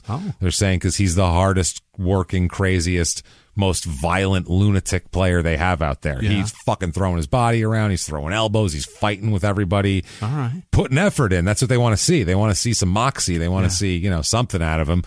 He's making $1,200 a week. Wow. Which is better than $350 by a long shot. He's balling. Yeah. $1,200 a week that's better there. Yeah. That's fucking $5,000 a month. Almost $50,000 a year. That's better than, That's $60,000 a month. Yeah, that's a year. That's awesome. So A year, yeah. He but in 2 weeks he already accumulated $1,500 in fines. What? In the first 2 weeks because of technical fouls of him fucking fighting with people and elbowing people and shit like that. One time, though, Ed Rush, the referee, gave him a technical because the official said he was taunting him. Yeah. He said, Nate says, quote, he didn't like the way I was looking at him. He said that he was trying to intimidate him, and so he teed him up for it. Listen, Ed Rush is one of the best refs in the game. He teed him up. He's like, you're not going to fucking intimidate me. He teed his ass up. Right. So, but the other two were for violent acts. What they said, quote, he has that, quote, look often where he's like angry and going after somebody, intensity. And they love it on the team, though. Sure. They love the intensity. Boston, they like that too. That's kind of how the Celtics were built. That's how the city runs. And how the Celtics were built, and that's what they were looking for, some intensity like that. So, they said that, though, he might not make the team. The Coach ML Carr said, there's not a lot of room for him, so he really has to do a good job. They talked about in one game that he told him, your only job is to be all over Del Curry every time he touches the ball. Okay. Don't let him do shit. Yeah. Del Curry, Steph's dad, obviously. Right. And Driggers apparently blanketed him, and he couldn't do shit with him all over him. So they were like, okay. Yeah. The night before, he was told to had a specific job what to do with John Starks, and I guess he did his job really well. And so he was like, the coaches were saying that he does everything we tell him to do. Mm-hmm. We tell him shut that guy down, he shuts that guy down. Mm-hmm. He's got intensity. He's doing everything that's asked of him. He says, you know what? This is going well here. He says, quote, even if I get cut, I feel like I have a decent thing going on. There's the CBA, and if somebody gets hurt, I feel like I'll be the first person they'll call because they know I'm going to come in and work injured or not. Right. So he's excited. He said it's not going, and the coach, ML Carr, said it's not going to be an easy decision to make with the roster. He said he's not in a hurry to cut anyone. He's going to be watching everybody and all this type of shit. So it finally comes down. He's going for the 12th and last spot on the team. Yeah. He makes the team. Oh, shit. He makes the team, which is a fucking miracle, basically. Yeah. It is a miracle. Like, he was the long shot, and he made the team just based on work ethic and intensity. Yeah. They were like, well, we can always send him in there to fucking punch somebody, so why not? Why not have a tough guy on your last guy on your bench? Who cares, He's not going to play much anyway, so he's going to do a lot. We're rebuilding like a son of a bitch here. Yeah. He is the only player ever to play in the NBA from the University of Montevallo to this day. Only ever. Only ever to make an NBA roster from the University of Montevallo. And then he says, let's give him we'll wait a second. But he says, quote, to make it and put on that uniform was something special. The first day, I almost broke down when I made the roster. You can't explain to people what it's like. Yeah. I bet after making $350 a week and living in fucking Bismarck, playing in a small school, to make the Boston Celtics, go up to your locker and have your fucking jersey with your name on it hanging in there, has got to feel pretty surreal. You know what that's like, James? That's like opening for several comedians in Phoenix, and then you go to Boston and your name is on the Wilbur's marquee. The Wilbur marquee. And I've been there. Hundreds and hundreds of people there that want to see your show. We've done that. I know what this guy feels like. Feels pretty. It's great, right, pretty man? Fucking cool. Pretty cool, right? Pretty good. It's a pretty fucking intense feeling. You can multiply that for every city for us. I love it. It's awesome. So a little more on it here. We'll give them in their own words here. Yeah. Let's do what the hell? Let's do in their own words. Quote, it gives you chills because when they turn on the giant score clock TV screen and you'd see Larry Bird and Kevin McHale and all those guys, they have such a great tradition, different than any other place you've been. That persona there is something that you just have to experience. Everything was there. Yeah. He loved it. Of course. Grace. Absolutely. Grace. Yeah, this is... You walk into that arena and just the seeing of the floor. You know what I mean? Fucking banners. Look at the rafters. Look at the rafters. Red Auerbach's autograph is on the fucking floor. Yeah. Look at those, 14 champions, all from the 60s. They won like every goddamn year in the 60s. All these jerseys lining the Bill rafters. Russell and fucking Red Auerbach. Fucking amazing. This is everything. Bob Cousy up there. And it's pretty fucking crazy. So Grace by far. Absolutely. So October 31st, 1996, he's waived by Boston. That was so quick. It was very, very, very fast. Don't worry. He'll be back again. November 8th, 1996, he signed as a free agent by Boston again. Oh, Christ. He's the last guy, so whenever they have to make roster moves, they're going to cut him, re-sign him, cut him, re-sign him. Poor bastard. He's that guy. Yeah, it sucks. 96-97 Boston, we gave you the roster. They finished the year 15-67. Yeah. Fucking train wreck. It's a bad team. Bad team. I don't think ML Carr coached them anymore after that. I think that was probably the last one. So when they bring him back, they have this, there's an article in the paper, and it says, this is the Boston Globe. Question, Nate Driggers. Answer, tough dude. That's what it says. I swear to God. Q, Nate Driggers. A, tough dude. What is this? Yeah, they're talking about... like a Jeopardy clue? Yeah, they're talking about him trying to make the team and stay on the team. They said during the Rockets game, he was playing against the Rockets, and he was he was playing against Mario Ellie, who was a veteran and won championships at that point. Tough dude, smart player, veteran guy. And the vet told him Ellie told him, "You're fucking pushing me around too. Hey, Rook, quit fucking pushing, dude. Hey, cut that shit out, Rook." He was giving him all that shit. We're going to square up. He says, "Hey, dude, what the fuck? Relax." Yeah. And Driggers told him, quote, "That's easy for you to say. You have a job. I'm trying to get one." It's easy for you to say, motherfucker. I'm not letting up. I'm trying to get a goddamn job. Right. And they were both given technicals for a scuffle they got into with each other about it and scowling and all that shit. But then after the game, they asked Ellie about it, and he goes, "No, I thought about it, and I can't be mad. I respect his position. Yeah. He's trying to get a goddamn job." He's right. Yep. He says that he's trying to get a job. I do the same thing probably. Yeah. That's what they want out of him. So what is he going to do? It just happened to be me he was guarding. That's all. They called him, the coaches loved him. D. Brown started making everybody call him Grave Driggers after that. Oh, yeah. Uh-huh. D. Brown was the one that said that. He loved him. Grave Driggers. Yeah. He fucking heard that and was like, "Oh, that's your name, motherfucker. You are Grave Driggers." They said that he rarely smiles. Yep. He rebounds like a forward, and he has a toughness that the Celtics didn't have the season before and that they like to have on the team. They said if you're handicapping who will and won't make this team, you've got to put his name in the in column. Mm-hmm. He wants to fight for a job. Is he playing point or shooting? Shooting guard. Shooting guard. And he's just trying to shut down the other teams. Yep. He's a defensive stopper, basically.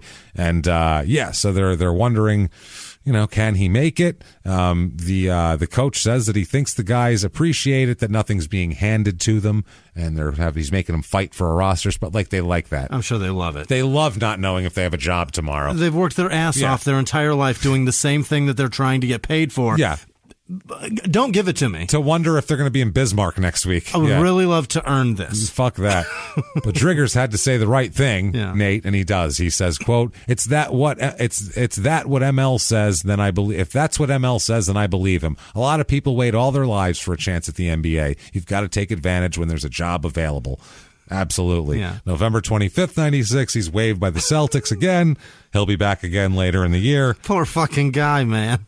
He has to go he's not back for a while now, so he has to go play for the lacrosse Bobcats, who are, Canada? Lacrosse, Wisconsin, I think. Oh, yeah. Yeah, they were the lacrosse Catbirds before that, and now they're the Bobcats. What's the fucking difference? Who cares? Who cares? They held an open tryout for this new team at Viterbo College.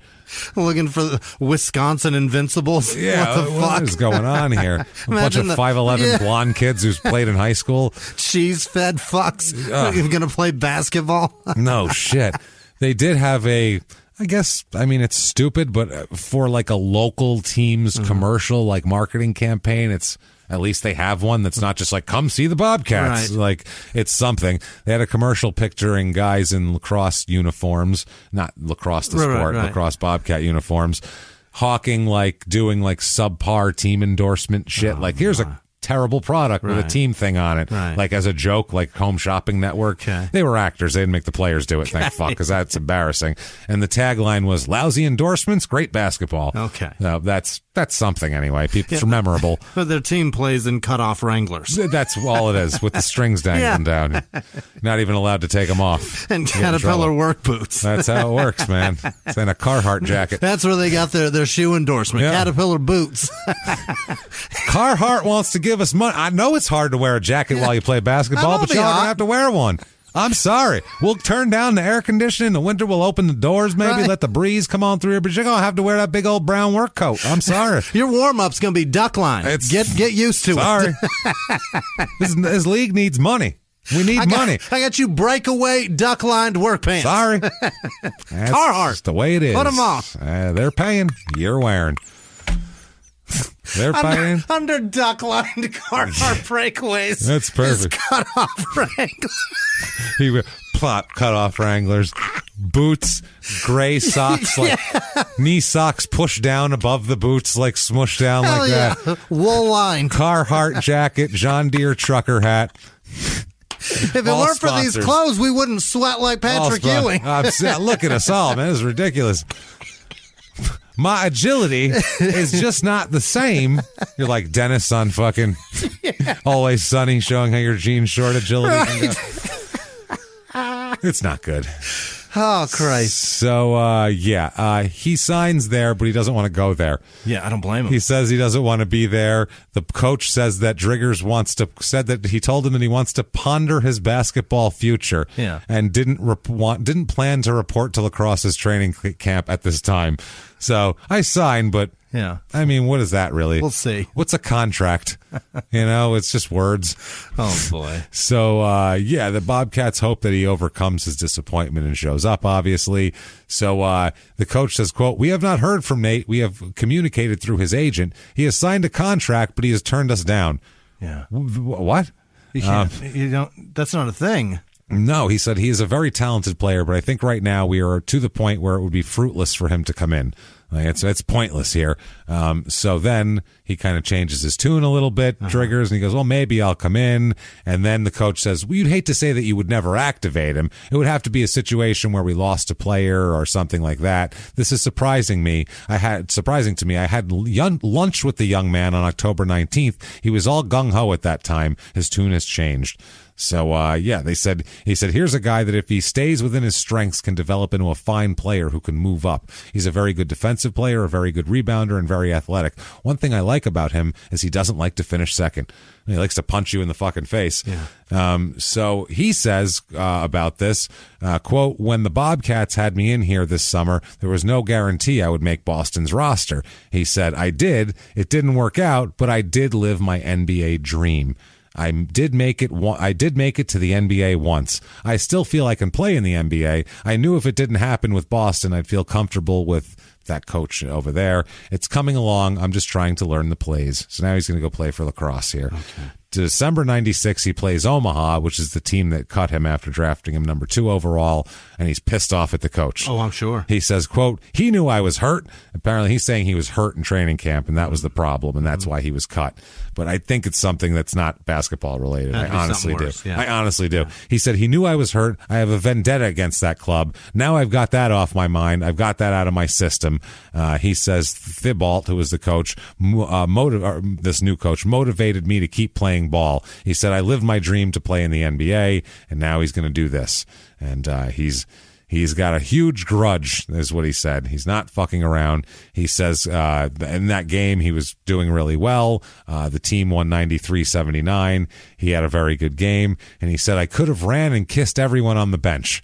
He said, thrilled. Just thrilled. Yeah. He said that it's no secret I've got a grudge with that coach. So there you go. The other coach said he declined to discuss why he cut Driggers. He says, quote, "I have no comment about Nate Driggers. Nate Driggers got cut by the Omaha Racers because he shot 27% in training camp. That's it. I'm glad he's improved his game." Okay. There's something else to that. Yeah. It's he shot poorly. That's all I'm going to say. He also asked my daughter out, but we're not going to get into that part. He's a terrible basketball player, and I have other things that I don't want to talk about because it makes me look like a piece of shit. Yeah, not a big fan. So April 4th, 1997, he signs a 10-day contract with the Boston Celtics. Boy, do they love teasing him. They love to tease him. Just cocky. His balls are the bluest of anyone in the NBA history here. That's awful. April 14th, it's a 10-day contract is up. Yeah. Boston has to figure out what to do with him, and they sign him for the rest of the season. Really? Look at this. He's got a month and a half of security. This is going to be amazing. And he says that he's not worried about minutes. He says, quote, "You have to learn to play your role and not worry about your minutes. You have to push the man ahead of you. That's all. When you're in there, make it so they want you back in there. That's all you can do." This season, he plays in 15 games total for Boston, 8.8 minutes a game. He averages 2.4 points, 1.5 rebounds. Ugly. And really makes no impact other than he's a decent defender, but he's kind of nothing with the ball. So he's kind of to have a shooting guard that doesn't play. He's just a body. Then you have to be like Randy Brown level fucking defender back in the day, where he was like all over people, or Gary Payton, who was also a great offensive player as well. So he had a season high with 8 points against the Hornets. Wow. Yeah, in 97 here. He grabbed a season high 4 rebounds against the Magic also, and he dished his season high 2 assists against the Raptors. Okay. July 7th, 1997, he is released by the Boston Celtics. Right. And he ends up in Poland. What? Where everybody from the south side of Chicago goes when they don't know where to be. Yeah. Poland, which he might have just felt more comfortable there. I suppose. It's like, I'm used to Polish people. 50 years after the war, though, they're still rebuilding. Yeah, it's not fun. It's not positive. He goes to Zinnik Pruszkow. That's the team there. He also goes to France that year. He's like, Poland sucks. I'm going to France. It's prettier. At least there's better food. At least there's better food. I hear the girls are pretty kinky. Yeah. Let's do this. They do some weird shit over there. They got a couple of them strip clubs, too. Wonder if Shyla Fox is appearing. She's still touring. Fox. Sorry. Triple X, you know. Drag it out. He plays for Elan Sportif Chalanis. Whatever the fuck that is. Chalanis. Yeah. And that's Elan Sportif Chalanis. Right. Yeah, sport in there. In France, yeah. This is when one of his teammates said he should have been a boxer, by the way. This is one of his old Celtic teammates. When asked about him, he says that, quote, he's not a basketball player. He's a boxer. He's playing the wrong sport. That's what he's told. So when you're in basketball and your teammate said, that dude ain't a basketball player, he's a fucking boxer that we put shorts on and tell him to go out and punch people. Yeah. That's fucking wild. And that's kind of what he is after this, kind of a roving hitman. 1998, he ends up with the North Melbourne Giants in Australia. All the way to fucking Australia, he goes here. How far out of the NBA can you possibly get? Australia. Yeah. That's as far. Well, maybe New Zealand would be a drop below that, possibly. It's about as far as you can go. This seems lower than like Billy Ray Bates in the Philippines. Yeah. It seems lower. So here's an article from The Age in Melbourne, Australia. It says, quote, Nate Driggers will also be playing on Friday night, but that does not mean he will be in the starting five until, this is the coach talking, until Nate learns the style of game that the Giants play, he will have to accept a lesser role on the court. They're fucking Australian guys, dude. He doesn't have to know what your team is doing. He can just go out and dominate them. It's a bunch of fucking Australian basketball players. Name Australian NBA players. Quick. Never heard of him. Luke Longley. That's the one. Is that one? That's the guy. Is that even one? That's the guy. And they were just like, oh, he's tall. Hey, oh, look at that. You know what? There's another one that plays now. He played for the Spurs. Not a huge basketball. Not known for its basketball. There's other sports that are, there's like 8 sports kids are going to play first. Right. There's everything. Rugby and fucking soccer. Pretty sure dudes are Aboriginal, football. too. Some, I'm sure. Yeah. I don't know. So, but he said they're gonna Nate, basically his role is to be an enforcer. Yeah. They ask him about it, what that is, and he says with a smile on his face that sure, he's not allowed to take a gun on the court and shoot an opponent. He said, but if the coach asked him to come off the bench and hit a guy, they said, will you do it? And he said, of course. He said, obviously, yeah, I'll fucking sock him right in the grill. Those people are not going to be afraid of him. They fight kangaroos. Yeah, but he's... I'm not physically, he's just... They're not in his league. Maybe. Fight all the kangaroos you want. This is a man who is 6'5" and built like a fucking boxer from the south side of Chicago. People live in Australia fight nature to live there every day. None of that nature is None him. of that nature is from the south side of Chicago. None of those natures is a 6'5" muscular dude from the south side of Chicago with the nickname Grave. Who grew up on way different on barbecued rat. Yeah, I feel like he's got a psychological advantage, if nothing else. Gutter grilled rat is a little more protein packed than whatever the fuck they're eating in the than Vegemite. There you go. Sewer rat or gutter rat 1, Vegemite nothing. Sorry, Australia.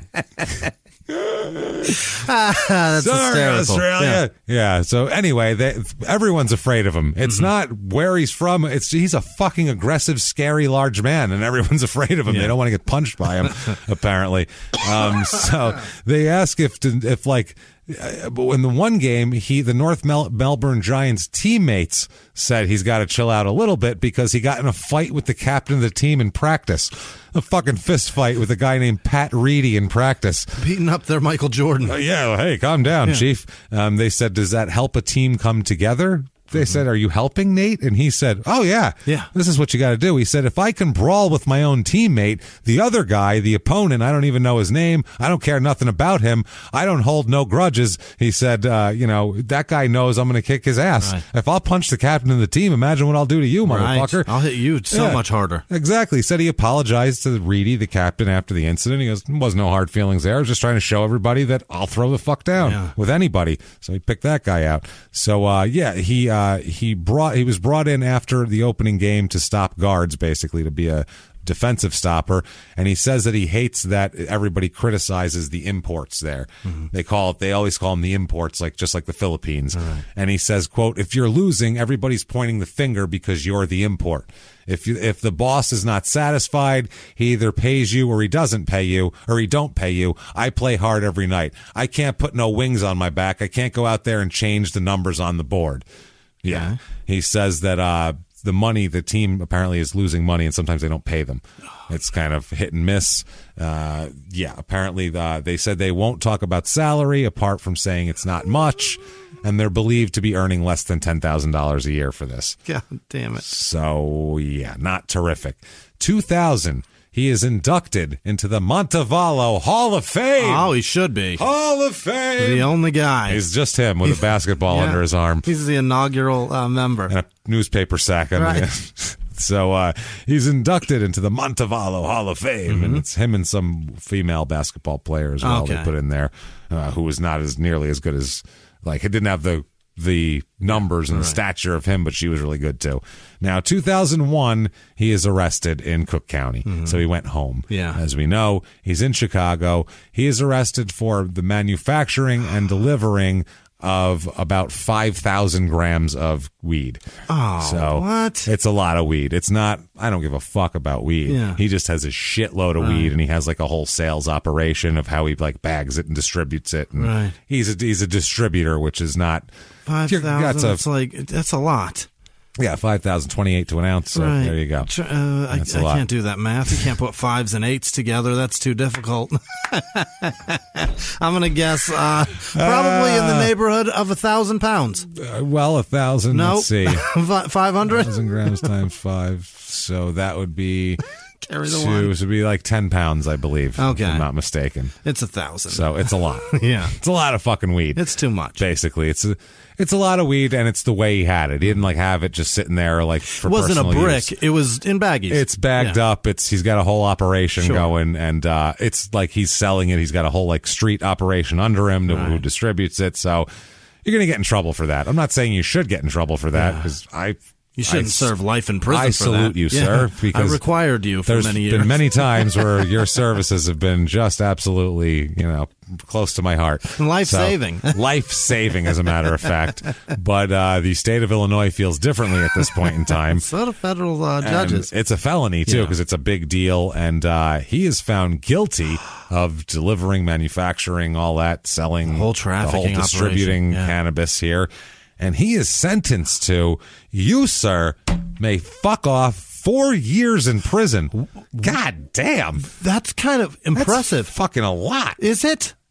4 years for weed? Yes, but it's fucking weed, in man. the 90s, though. It's 2001. Oh, this was 2001? Still, 2001 is still Bush was president. Yeah. Clinton, Bush, and this isn't a political party thing. That anybody politician from then, they all hated weed because it was the scourge of the 80s and the 90s, and so it was in that era where weed was considered evil and I'm zero tolerance. And I'm still of the mindset that guys that hated that shit and wanted to outlaw it are just pussies that couldn't handle it. Yeah, they couldn't handle it. They tried it once. Right. They're like, oh my God, it made me crazy. I didn't know where time was. I feel like I said shit, and then I felt like I already said that. Oh, man. I'm so hungry.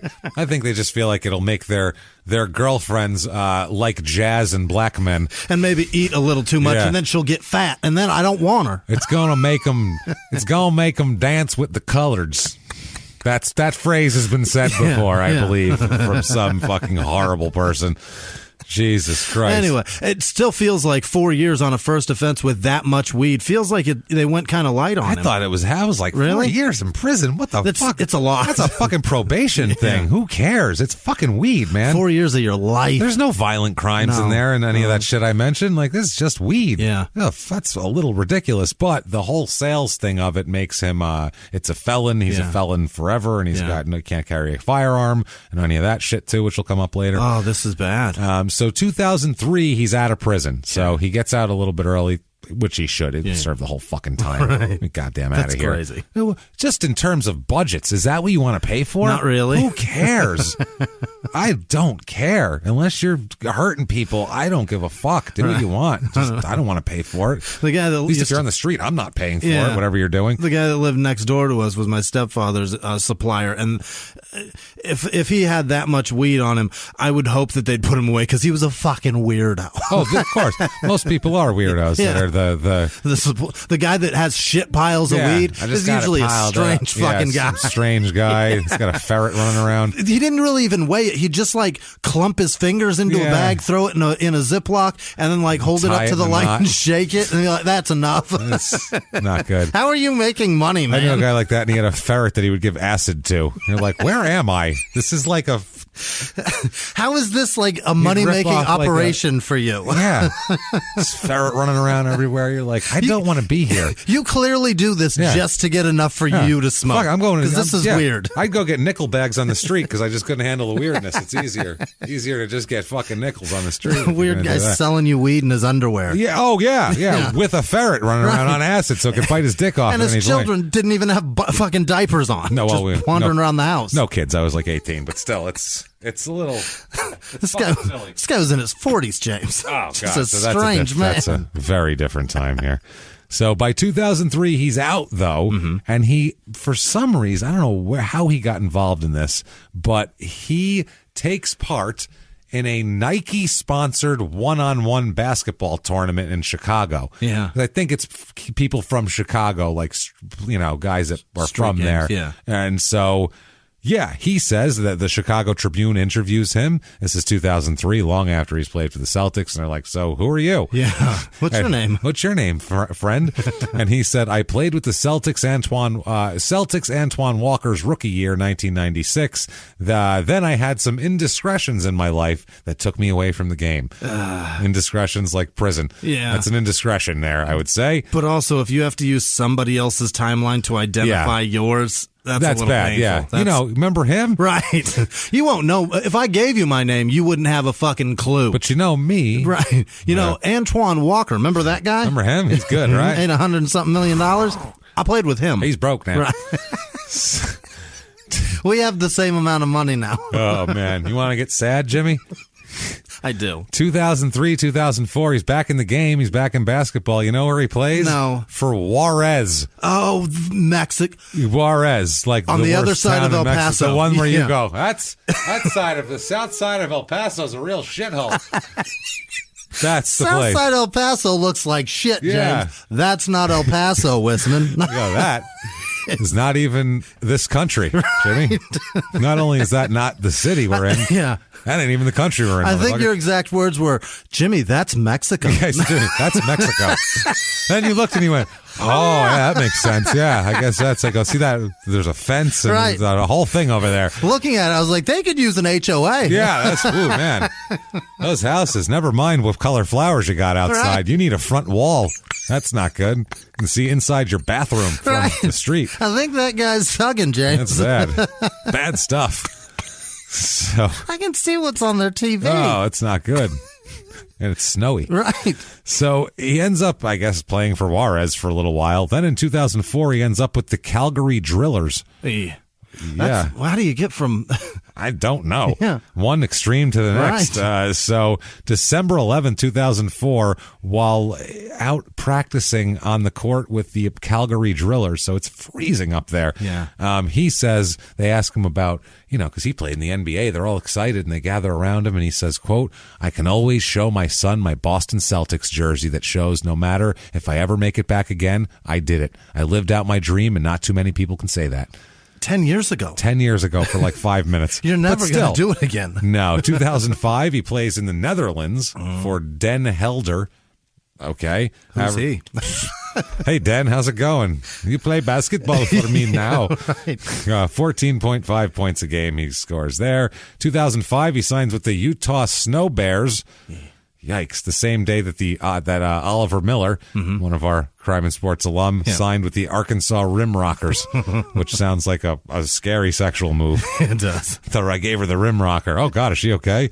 They named their team after a section of basketball cards. Yeah. There was like 6 of them in every series. The Rim Rockers. The Fleer Rim Rockers. They named their fucking team that. That's bad, man. Now on money, they ask him about money, and he's got a quote here.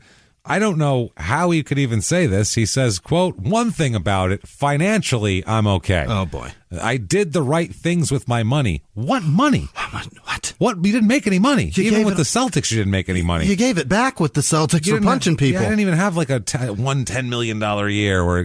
No money, didn't make anything. How much did Juarez pay you? He said, my family, my kids are okay, and I have a stable life. Along with the nice money I made overseas, which some of the European clubs pay decent money, and some investments that turned out good, it worked out for me. I hope he means Apple. Yeah, he's saying he's fine. Apparently, he thinks it does. Yeah, he thinks he's fine. 2005, on down to Mexico again to play for Gambusinos de Fresnillo. So there's that. August 12, 2007, he sold a house, I found in the newspaper, under literally the sales section of property transfers. He sold a house at 12724 South Peoria Street to a woman named Charlotte Robinson for $127,000. He's doing great. He's doing fantastic.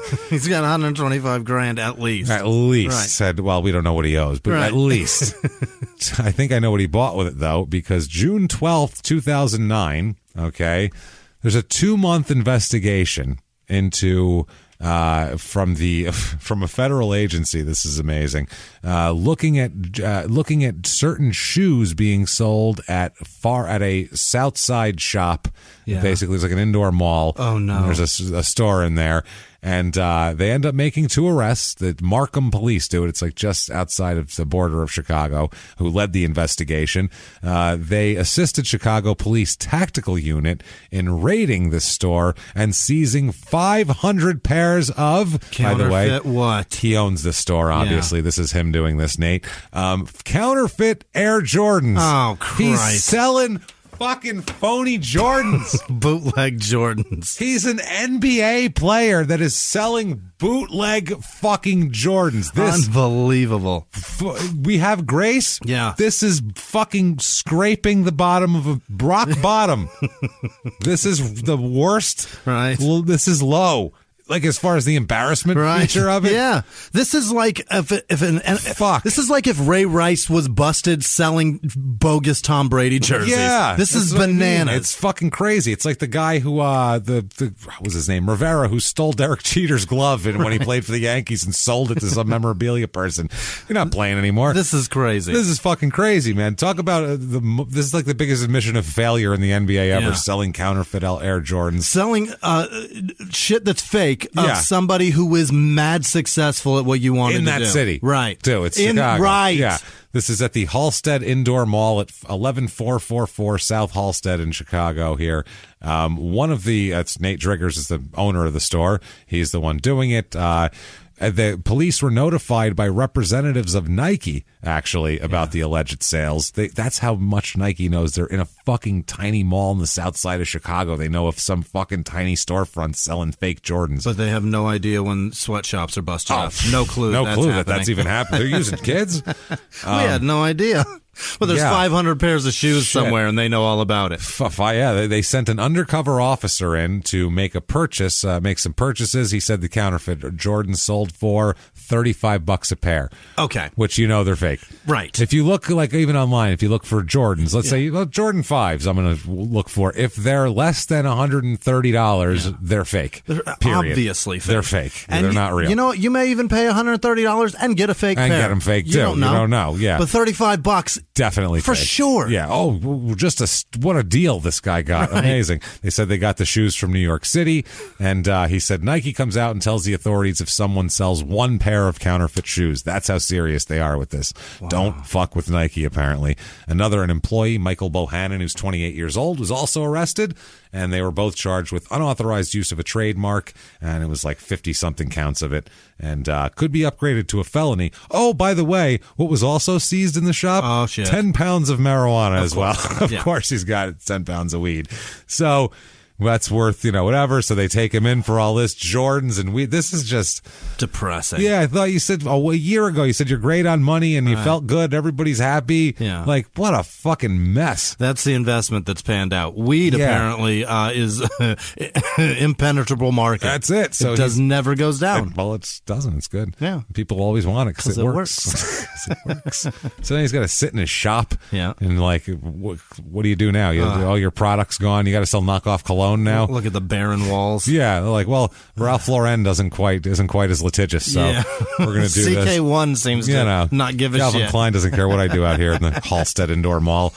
But Nike, there's nothing more insulting Michael than somebody Jordan, walking up to you in a parking lot going, hey, can I bother you for a minute? Oh, Smell God. this. Yeah. And then they're like, smells just like CK1, right? Really?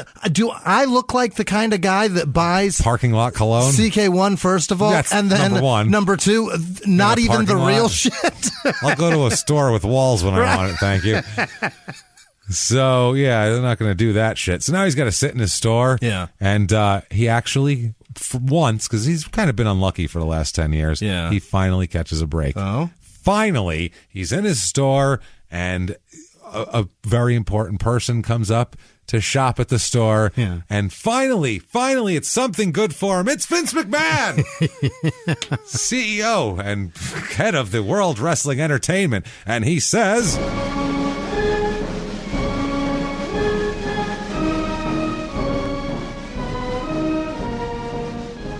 How is it you've come to arrive here? Look at you. Oh, God, you're a beautiful son of a bitch. Oh, you're huge. You're 6'5". Oh, my God. You even have a great name. Yeah. Grave Driggers. Yeah. Grave Driggers. The Undertaker's very old. Yeah. We can't go much longer with that. Grave Driggers. You're like an MMA guy. It sounds Nathan. Hey, Grave Driggers. That's an MMA name. That's what we're doing. Put those little gloves on you. You'll be like, boom, you're an MMA person. Tape up your calves. You're a kickboxer. Nathaniel Grave Driggers. He's like, my name's Nathan. He's like, I said Nathaniel Grave Driggers. That way I own it. That way I own you and your name. Now get that shirt off. Sign this. Let's see what you got. Here, try these overalls on. Try them on. Yes. Yes. Poof. And a poof of 1099s and fucking unnecessary surgeries. And other people's sweat. Other people's labor and sweat. He's gone. Poof. And Nate's like, come back, but I want yes. Right. Yes. I'd need it. Is it too late to say yes? You can call me whatever you want. Nathaniel, I don't give a shit. November 1st, 2010, as if it matters, he retires from pro basketball officially, like it fucking matters. Put that out on the press just so everyone knows. Right. He's officially retired. So April of 2017, he is arrested again. Oh, no. And this is kind of not a good one for him at all. He is arrested as a convicted felon in possession of stolen guns. In Chicago? In Chicago. And it's a lot of guns. And let's find out how he got them, because this shit is fucking crazy. That's the storefront here. Can you see that? That's his. What? That's his. It's a storage unit. That's not the mall one with the Jordans. It's a different one he's got. I assume it's a pet groomer next to him, because I see like a poodle. Yeah. But it just looks like an abandoned storefront that like a little pizza place or something would run out of, or like a little local politician's like headquarters. It looks like. Who's running? Not even in office and yet. There is a guy named Tom Cross. His sign is on the window, so There I you feel go. like that's what's happening right now. Or contact him to rent this space because the lease is almost up. Yeah, it's at 127th Street in Halstead here, where he trafficked this stuff. The police raid the storefront that he leases on the south side of Chicago, and they find all sorts of shit. And we'll get into it here. What happened? Well, On April 12th, 2015, let's talk about some people. Andrew Shelton, Elgin Lipscomb, Alexander Peebles, Terry Walker, Patrick Edwards, Dondre Moody, Frederick Lewis, and Marcel Turner. The whole crew. Yep. They're all gang-affiliated guys, too. Tons of, arrests and gang shit and all that sort of thing. They're also friends of Nate over here, obviously. They stole 104 brand new Ruger firearms from a railroad car in Chicago.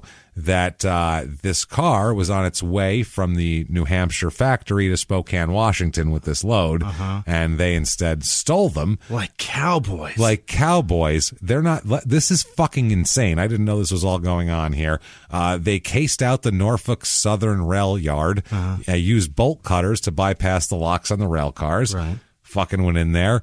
The night of this train yard burglary, 3 of them first drove to Indiana to wait for the cargo trains to arrive and followed them back to the station so they knew which ones they were following the whole time. So they followed it. Once it stopped, that's when they got the bolt cutters. They had the other people waiting there for it, and that's how they did it. They were like, that's the train, get the bolt cutters, let's do it.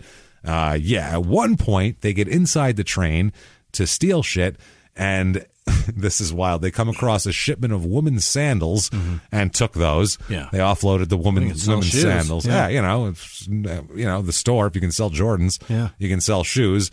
Later, while they were rummaging for shit to steal, this is fucking crazy. This is one of the weirdest things ever. They ran into a different group of burglars. Who were also robbing the train. Ran into a second group of train robbers. Wow. The 2 groups ran into each other and were like, oh shit. And they were like, oh wait, you don't work here? You don't work? No, we're stealing shit. Well, so are we. Fuck it. I found this over here. They start telling each other this is over here. Have you been down here? Check out over here. You'll really like that section. They fucking teamed up. They all teamed up. I mean, like if Ben Affleck and Tom Cruise ran into Ocean's 11, we're like, I guess we're Ocean's 22 now. We're robbing a casino now. Fuck it. It's insane. So they run they're stealing from the same train. They all go around together to steal together now. It's the same fucking group, and they found a cache of guns stacked up in a boxcar in the back. They decided to team up to steal as many of the weapons as they could. Unbelievable. So they offloaded as much as they could and then divide the loot later on. Alexander Peebles, who was one of the thieves, he later tells investigators that they took all the guns back to the basement of Elgin Lipscomb, who, once they got there, they opened the packages and found these fucking guns. And the guy said, quote, "Oh man, these motherfuckers are pretty." That was his quote. And there are the guns, as you can see them here. They're like these wood ones with like a fucking little clip in them and shit. They're crazy looking. There's a lot of different kinds. Wait a minute. They have like a wood stock on them. I don't know what that is. It's wood. And it's a Ruger.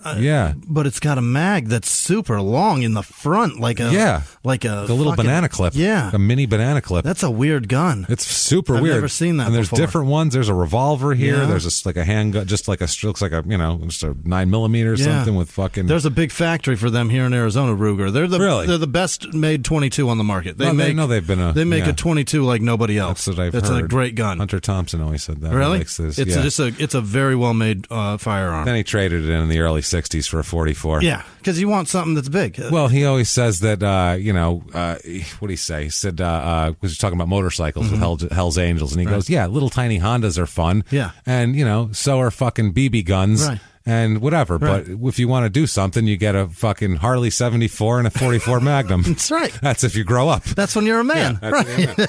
You're a man if you ride a Harley Davidson and you carry a big firearm. So 22s are fun, but they're cute. not. Yeah. It's an adorable gun. So, but it's also when you're a mob figure and you're trying to get rid of people without evidence. That's what 22s are for. Yeah, if that's you don't care about what you're seeing, you care about 8-year-olds popping squirrels. Processes. Yeah. So a rail yard employee discovers the broken locks in the morning after all of this. Oh, God, long gone. 7 o'clock in the morning, spotted the broken locks, bolt cutters lying on the ground there, too. Just left them. Who gives a shit?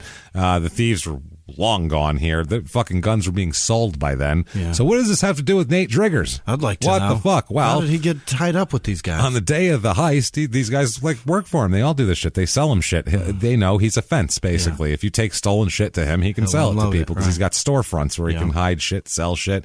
co-defendants Terry Walker, Frederick Lewis, and Marcel Turner backed a van up to his shop and showed him the guns they had for sale. Turner, who ends up cooperating with authorities in this whole thing, will later testify that Driggers paid $8,000 in cash for 30 Rugers. And he said he took it right out of his pocket. Had a lot of cash. Boom. Great deal. So back to the store raid. They claim that Nate bought these 30 Rugers the day after the heist and quickly resold 29 of them out of his storefront here. Right away. That much. He kept one for himself here. That's dumb. As of the time they bust them, only 19 of the 104 guns had been recovered. Oh, no. And we'll find out where they were recovered. It's not good. He's not selling these to people to defend their homes. Right. He's selling them cheap guns for people to use and throw away. Right. Yeah. So Chicago police officer Jason Vasey, he detailed to the Alcohol, Tobacco, and Firearms Bureau there that they executed the search warrant. They said that basically they knew it was his building because it was a photograph exhibit that the guy picked out. The Turner guy said that's the store. Testimony said there was video shit. So they had a lot of televisions when they went into the store. Unmarked storefront, by the way. It doesn't even say it's like a store. It's just like if you know to go there for illegal shit. Right. Yeah, it's illegal store is what it is. Because he had all sorts of shit. He had TVs. He had fucking Abercrombie and Fitch shit. What? A bunch of Abercrombie and Fitch clothes he had, stuff like that. And it's a bunch of other shit still in its original packaging. All sorts of clearly stolen items. Obviously. In their original packaging. Right. So this train thing I think happens quite a bit. Yeah. And so they had all of that shit. They said during the execution of the search warrant, they did seize one Ruger firearm. It's the one he didn't sell for himself there, and that was introduced as evidence. They also said that they executed search warrants for rental storage units associated with Warren Gates, who was also in this, and in those units they found 6 stolen firearms and a bunch of other stolen goods too as well. So there's more than that. Right. Nate, his defense is, store's not mine. That's his defense. That ain't my store. So they said, okay. I just work here. Yeah, I don't know. No, he said, I don't know anything about it. That's not my store. So they talked to the owner of the building that says he leases it to him, to Driggers, whom he calls Nate, and also Odom, who is a defendant and a co-leasee as well. The owner's property manager testified to that as well. Police also said that agents found mail and other documents at the property that had his name on them, and that law enforcement agents had concluded their investigation that they were the leaseholders because they also testified that a year before, Driggers had called the police on somebody to that location using that address as his. So it's your fucking providing his phone number, which also matches the phone that's there. So it's just as dead to rights it's your store as you could possibly fucking be. It's not my store unless somebody tries to steal from it. Then I need the cops because it's definitely my store. Then it's my store and they're fucking with my shit. So they said that this only highlights the lack of security on the rails. They said earlier in the year there had been other unsolved break-ins at the same facility. Also in September 2016, 30 guns were taken. In 2014, 13 AR-15s were taken off the train as well. So this has been happening for years. That's fucking horrifying. Yes, just on the street. Why is that place after one break-in not all right, we locked this down and after this, nobody ever comes in here? After this, they finally started using different locks that were more secure. Or you just keep the train moving. It doesn't stop here. Stop here overnight. So April 2017 is the trial, and they're saying that he bought the guns and all that sort of thing. That Turner guy testifies against him up and fucking down. He says that they try to say that he's just doing it for a lower sentence. He said, yes, and this is also what happened, and everybody else testifies, oh yeah, no, Nate's the offense. But if you have stolen shit, you just give it to Nate and he sells it. Yeah. That's it. So they testified that they spoke to Nate and they know Nate and all that shit. They were easy. He had no problem buying the stuff. Yep. No problem buying the guns. He says that this Turner guy testifies that he saw Walker and Lewis in possession of even bigger wads of cash than the one Turner received. He said he was told to leave, but he saw Driggers have the cash in his hand. He didn't see him hand the cash to anyone, but when they exited, Walker handed Turner about $1,700 in cash for his part in it, basically. So he assumed that Nate bought the shit. Now, Maybe he should just say it's not him and try to get sympathy. It's a different Nate. You know, that's all. Get some sympathy. Yeah. Have the jurors say, I feel sorry for this guy. I really do. Right. But not nearly as sorry as I feel for Nate Driggers, licensed realtor. Oh, no. Jesus Christ. He's never going to sell a goddamn thing. In the D.C. area. No, it's not him, guys. It's not him. Nathan Bruce Driggers as well, who's a canine counselor and pet care professional. He's Bobby Colorado, this guy. Nate Driggers, environmental compliance specialist in the greater Atlanta area. And finally, because this is the most common one that comes up, Nate Driggers, mortgage loan officer at Fairway Independent Mortgage Company in Louisville. Look at this fucking guy. Poor bastard. Oh, fuck. He's a loan officer. His face is so unfortunate. He's got like 4 3/4 stars here, 4.8 stars out of 85 reviews. It's a giant nerd. He says, whether you're looking to buy, build, or refinance your home, our experienced mortgage professionals are here to help. They're going to help him out. I have a bunch of reviews here. Look at this. 5 stars for Nathan. 5 stars. Communication, consistency, thoroughness, and a willingness to work in the best interest of my family. And at the closure of the house, he gave us a bonus gun. And he gave us a gun, and he punched my daughter in the face. 5 stars. Nate is very patient and answered this is the opposite of our Nate. Answered every question I had thoroughly, thoughtfully, and promptly. He's great at what he does. He made this experience painless, and I would love to work with him again in the future. Great guy.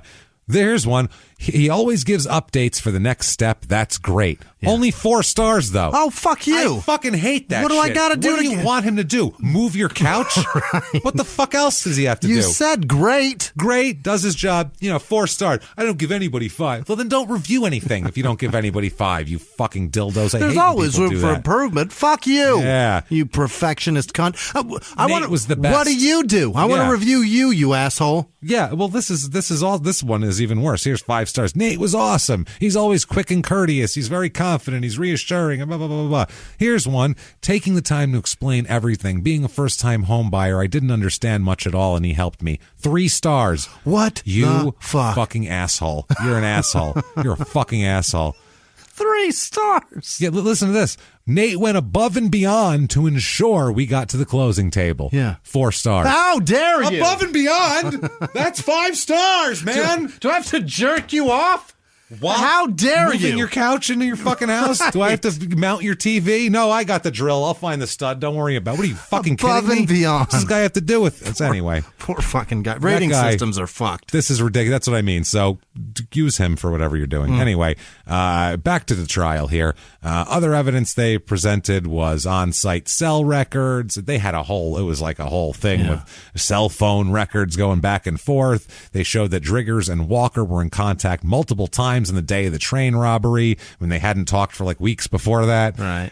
Shit like that. Calls between Driggers and the co-defendant Moody on the same day. Phone records called that, right around this time, there's just all sorts of calls like that. It's a problem. It's a huge problem. And also they said that the phone he used that were all connected to the towers in the general vicinity of the store he's at. I mean, they were using cell phone towers on him like he's fucking Adnan Syed over here. This is ridiculous. The storage unit, like we said, contained 6 firearms from the stolen train robbery as well. Right. The whole thing's fucking ridiculous. Now, the defense... I don't even know what your defense is to this. You're dead to rights here. Yeah. At the conclusion, they said that he made a motion for an acquittal. Like, let's just do it now. Yeah. This is a judgment of acquittal. We shouldn't even go to the jury with this. Obviously, they framed him. The keys to a 4Runner were in his house. I don't know what this is. Insufficient evidence. They said it's so weak that only an acquittal's appropriate. They said, no, we're good. He just wants to watch WrestleMania. Come on, let him out. He just wants to watch WrestleMania. Now, the defense rested without presenting any evidence. Nothing. No evidence. They just said the prosecution was done, and they were like, I think we made our point. The defense, and then they sit down. That's just not good. Closing arguments, the lawyer says, quote, he is the rags to riches story. This is his lawyer. Rags to riches, selling Jordan. He didn't do riches playing basketball. Talks about his career got cut short, and he said that it was pure conjecture on the part of the prosecutors to say that any of the recovered guns were the ones that Driggers sold. while he has drug convictions in his background, he said that he's never been in a gang or accused of any violence. In fact, he's known for helping underprivileged kids in the neighborhood where he sponsors a youth basketball program. Of course. Look, if he's got any sort of riches, it's from the drug market. Yeah. And you know who else supported shit like that is a man named Pablo Escobar. Every gangster in town. You always do John that. Gotti, everybody does that shit. You get everybody in the neighborhood on your side and nobody turns on you. right. Yeah. And if they do, you're a dick because everyone's like, hey, you're giving us nice stuff. His lawyer says, quote, he's a big man, but he's a gentleman. He's never picked fights with anyone, which is hilarious, and he's never hurt anybody. Right. Verdict comes down, guilty of all charges. Yeah. Everything here. He files to get his conviction tossed out immediately. Obviously. Saying that the witness lied, saying Marcel Turner lied to get a lighter sentence and everything like that. But they said that, no, it's everything is backed up. What he says is backed up with facts. You did this. Yeah, it's all backed up with like paperwork and facts and bunch of other people's stuff. Right. You're a offense. That's all there is. He says that the only proof is his knowing possession, besides Turner's testimony, was that agents found one of the firearms. The only proof besides the people you work with telling on you was physical proof of you having it. Other than that, there's no proof. Are you out of your fucking mind when you say that? Only proof you got is an actual gun in my possession that serial number was traced back to that load. That's a problem. Wow. That's a lot of evidence. It's a lot. It's a lot. Evidence says that the agents discovered a firearm. He concedes that was stolen, but he said that the property, there's multiple people there that lease it. It could have been anybody's gun. Okay. So anyway, he's guilty. Yeah. July 2017. Where are the fucking guns still? Right. Well, they're starting to find them now. Oh no. One time they raided a home and found a man wanted in Colorado for attempted murder, sleeping next to a bin filled with weapons, including one of the Rugers loaded with one in the chamber and everything. Oh, boy. Sitting there from that batch. Oh, no. They found them. One was found May 25th when police in Dalton responded to a call of 3 suspicious men on a porch of a boarded up property. As the officers approached, they fled, leaving behind the .45 caliber Ruger, which was one of the stolen weapons, loaded with 14 rounds as well. And then let's see here. They found 13 in the clip and 1 in the hole. That's a lot. That's a lot. That 15 in the clip and was 1 it in the hole. 15? 15. Yeah. And 1 in the hole. But that's not 45 rounds. 45 would be 5 in 1, motherfucker. Right. So the first gun was found in April 2015, concealed in a vehicle during a traffic stop. Mm-hmm. The driver said the weapon was for protection, obviously. A second one, loaded with 6 live rounds, was recovered lying on a porch in a really, really shitty neighborhood. Another one, let's see here, was found. One gun was found by a citizen who found it hidden under his own gutter. Oh my God! Somebody put it as their stash weapon there, stuffed and so in his house. He called the police on the outside, people. Yeah, so any kid could have found that. If he found it, any kid could have found it. Anything was stuffed under his gutter. So there's guns loaded as well. They're finding loaded, just jammed around the neighborhood, all over the place. So September 2014 or 17, September 14th, sentencing comes around. Prosecutor is asking for maximum of 10 years. Mm-hmm. He's asking for here, which is the max sentence. He said that Driggers' actions have contributed to the, quote, very dark place Chicago finds itself in when it comes to gun violence. Oh, he's putting it on him. He's fueling the fire there. He said, while he sits in jail, the guns he sold are going to continue to be recovered by Chicago police at scenes just like this. And he talks about the one he found. There is no reason to believe something magical that any of them went to law-abiding citizens. The people who are doing the shootings are getting the guns from people like him. Yeah. Fair enough. Nate says, he said, what do you got anything to say for yourself before sentencing? And he says that he never got out on bail. He's in an orange jumpsuit. Mm-hmm. And he says that he never sold any guns. And it hurts a little bit to hear prosecutors link him to violence. It hurts me right here. Good Lord. He said, quote, I'm just not the monster that's being portrayed here today. As far as putting these guns out on the street, he goes, that's just not me. That's just not what I do. And they went, well, judge said, we just had a whole trial. Right. And I disagree. Yeah. And as a matter of fact, he said that he brought up, he said, look, your background was rough. I know that. You had a terrible upbringing. And he said that you reached a point that millions of people would envy, playing professional basketball in the U.S. and traveling all over Europe and the world. Quote, so what in the world are you doing in a federal courtroom? Yeah. Which is a great fucking great question. He said, do you understand the effect that your actions might have on your own neighborhood? And he said, if you were truly community minded, like your lawyer says you were, with, helping kids and all that, you wouldn't have sold a bunch of guns, and you would have told these guys to, quote, get the hell out of here as soon as you saw they were selling stolen guns. Right. You, sir, may fuck off. 8 years in prison. Almost the max. 8 years. He's and still he's there, still man. There. He's still there. His co-defendant here, the next day, Warren Gates, gets 5 years and 3 months in prison for possessing 24 firearms. And that is it. He's still in there. Forever. Well, not forever, but for a couple more years at least. As an agitator of Chirac. Oh, God, yeah. And also, too, imagine he's fucking in jail. He's not going to be a guy to be trifled with, because he's a big, tough motherfucker. He fights. Yeah. He's going to be...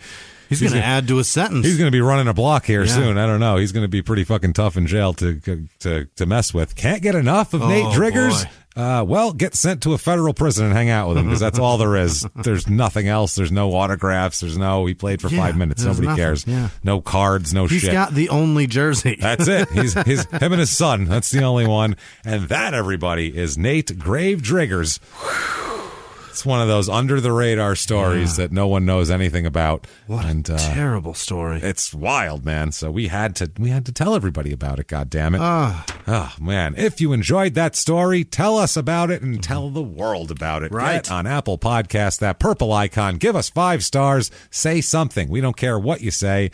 Honestly, tell us what your best game of bowling in your entire life was. When you were 5, somebody took you bowling. Maybe your best game's a 28. Say that. That's fine. I bowled a 28 in 1997 when I was 3. That's fine. We'll accept that. We just helps drive us up the charts, and we don't know why. Head over to shutupandgivememurder.com for everything crime and sports and small town murder related. You're going to get all your merchandise there. You're going to get tickets to live shows. You're going to get all sorts of information and things like that. Right. And don't forget to listen to Small Town Murder every Thursday, because if you're not, holy shit, are you missing out on a lot over there? Because it's a golden time. You really need to check it out the last few months. Excellent stuff. So listen to that. Also listen to P.S. I Hate This Movie on Fridays, where we're going to rip up bad romantic comedies. Check out all this stuff. And by the way, I know we've said it before, but now we've kind of committed to it. Vile Human Beings is coming pretty soon, guys. It's going to fucking happen. It's going to be awesome. Yeah. So we can't wait. And also some other stuff that you guys don't know about yet and we can't say publicly, but some cool stuff coming for you. Fun stuff. We're going to try to give you guys more and more and more. And all that. Now, if you want to be a producer of the show, that is extremely easy to do. Yeah. What do you get for being a producer? Well, first of all, you get Jimmie mispronouncing your name. Yeah. Not on purpose, but it just happens. And it's goddamn charming, let me tell you something. So you'll want to hear that. And in addition to that, though, you are going to get live bonus, or I keep saying live. You're going to get. At one point it was live. At one point we said Nobody live. was here. Yeah.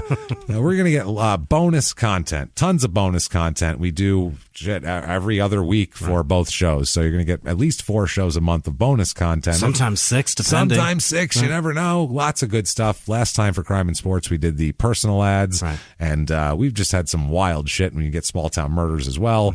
And this time we are going to do prison teams when they've tried to do sport, like organized sports in prison, and not in a boring way. We're going to talk about the crazy shit that happened, because all the prisons, sometimes it's a bad idea. Right. All the prisons, the whole 9 yards. No, not the whole 9 yards. What is it? The longest yard. Yeah. Shit like that. Not Bruce Willis. No.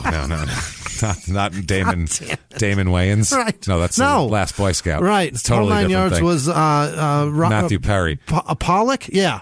Kevin Pollock, Matthew Perry, and Bruce Willis. There you go. There it is. There we go. Give me all the tulip. 9s and 10s. Right.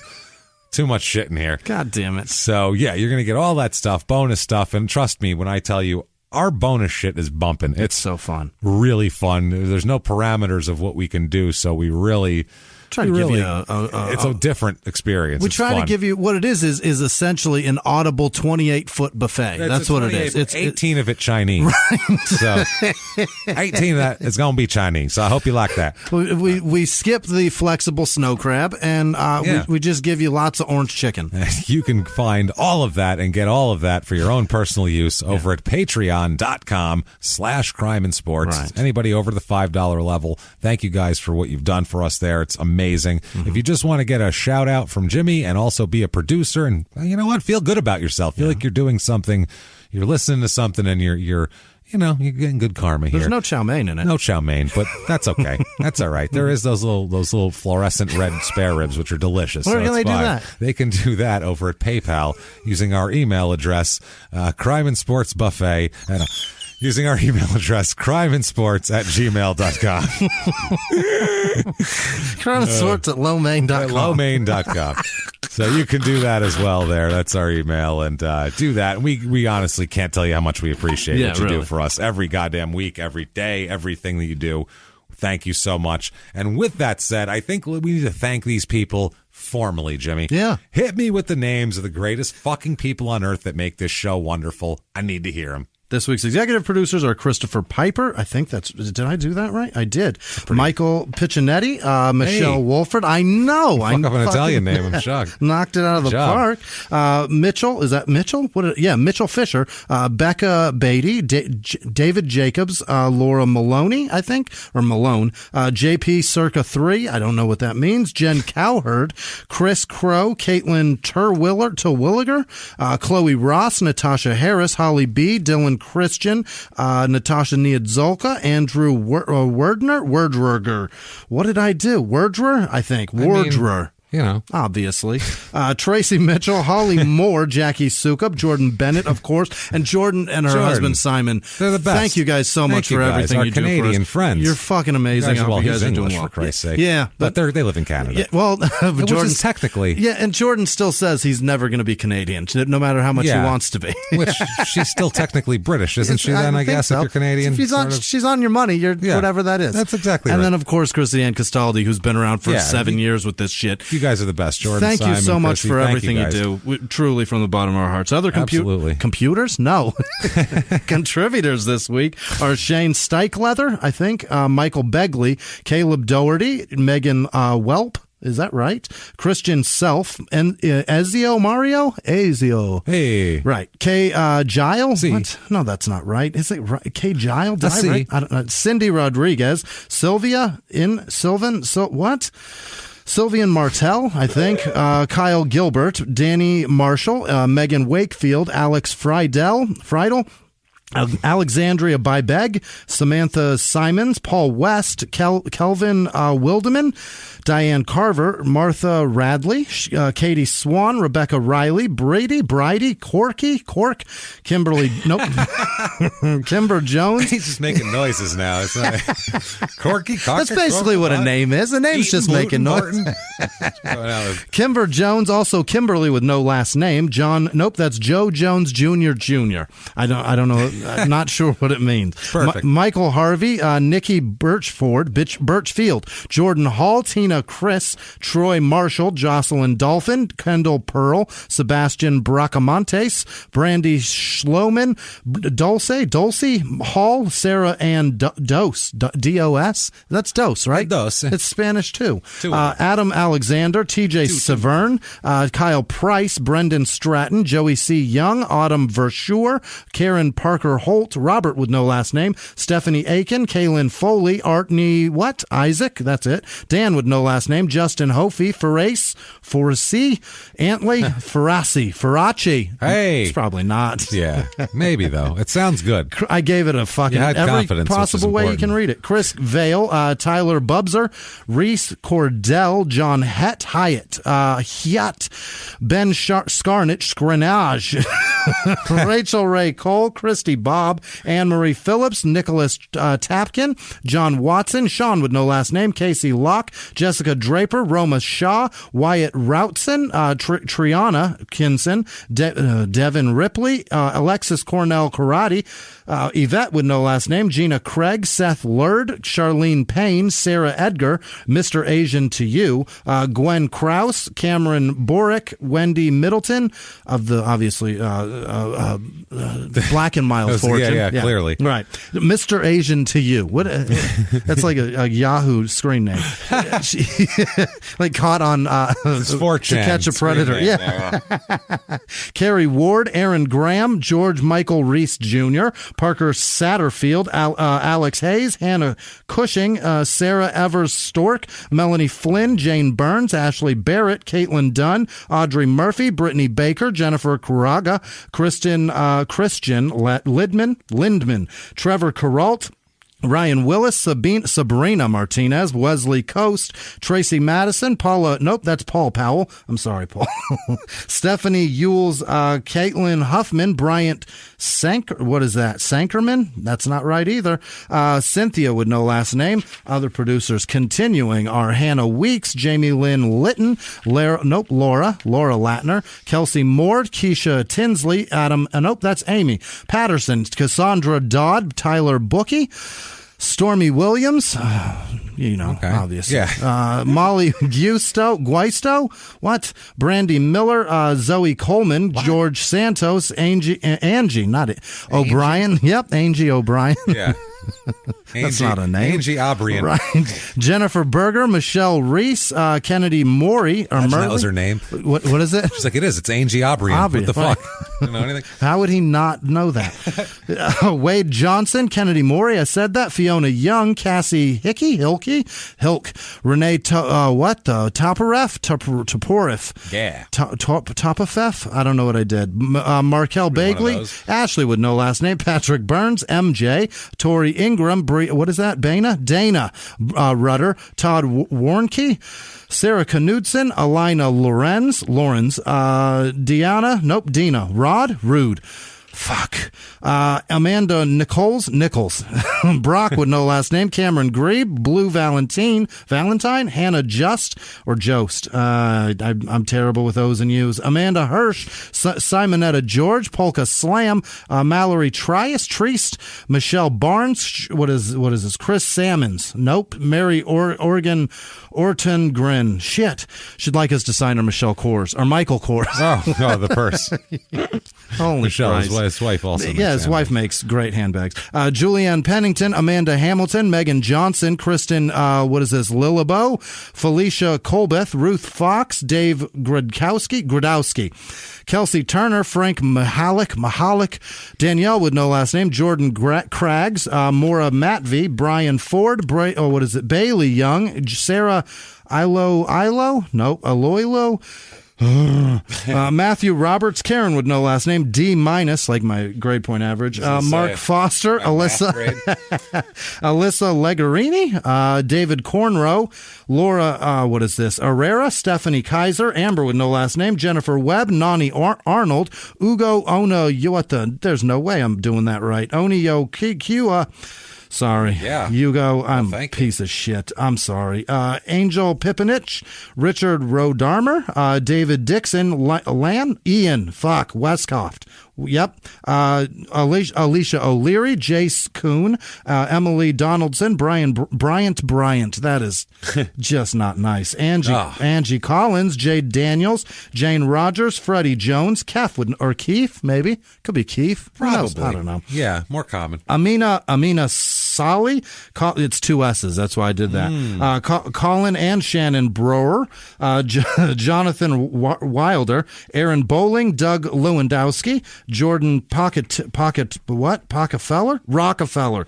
God damn it. Heidi Monin, Piper V, Noah Repond. Nicole Richardson, Nisa Eddings, Brian LeBeau, Quincy West, Caitlin Cameron, Austin Nearing, Tammy Anderson, Daniel Subtienti. Nice. Nicely done, Jimmy. I'm gonna encourage you. I'm really not appreciating the patronization. Is that how it is? That's not even a word, is it? Patronage. That's what it is, I think. You are appreciating. I appreciate that. Them. You know what I mean. Yeah. Brent Graham, Ronnie Sparkle. That's not right. It's Sprouse. Frankie McCallick. I said that. Holly. It's Ronnie Sparkle from now on. I'm sorry, Look Ronnie. at Ronnie Sparkle over here. Hey, Ronnie Sparkles. How you doing?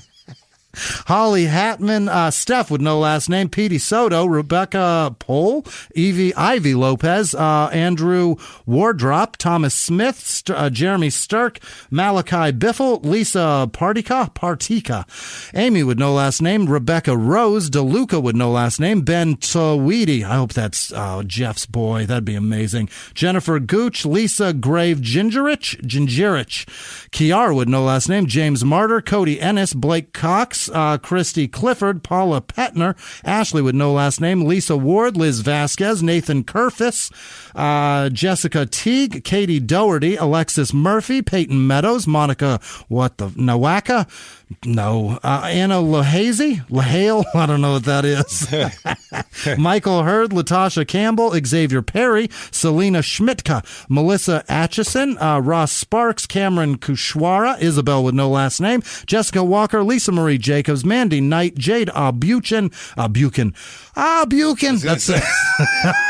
what they say in Street Fighter. Fucking Ryu.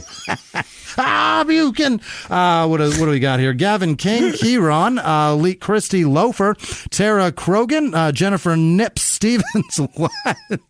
It's because we said Jennifer's could go by Nips. Remember? That's right. That's what that. I got it. Wow, that's a deep cut. Nice She went hard. Nice Good work. for you, Jen. Damn, love it. Madison with no last name. Kim with no last name. Marianne McMillan, Joey Piashek. What? Dakota Harrington, Sarah Crawford, Brenda Jacque, Aaron V, Tamarin and Damian Tara, what? That is too many A's and three names. Annette Betteridge, Nicholas Kaltsatz, Destiny Jones, Tamara Nelson, Ben Story, Bob Vickers, Laura Goff, Stephanie Peterson, Amanda Gillis, Goatee Day. What? You put a 1 in here and you want me to? How dare you? You can't mix numbers in there. It throws them all off. L1 Uvia. That sounds gross. Joke with no last name, which is great. Lillian Hempel Esposito, Scott Osborne, Sarah Surridge, happy birthday, Stacy Ray Boardman, Janice Hill, Courtney Booker, Nick and Natasha Lukic, Mona McLean, happy anniversary, obviously, Cricket and Leiden, Hilliard, obviously. I don't know why that's obvious. Janice Hill, happy birthday, Kaylee. Jesus Christ, get your shit together. Obviously. Everybody. David Braden, Fabian Brojans. I think that's a J. It's probably not. I'm ruining everything all day. Mona McCain, Aaron Holiday, Delia Hunt, Wubdies? You Wubdies. Wubdies. Sarah G, Austin Strickland, Nancy Dahl, Rice Melstober.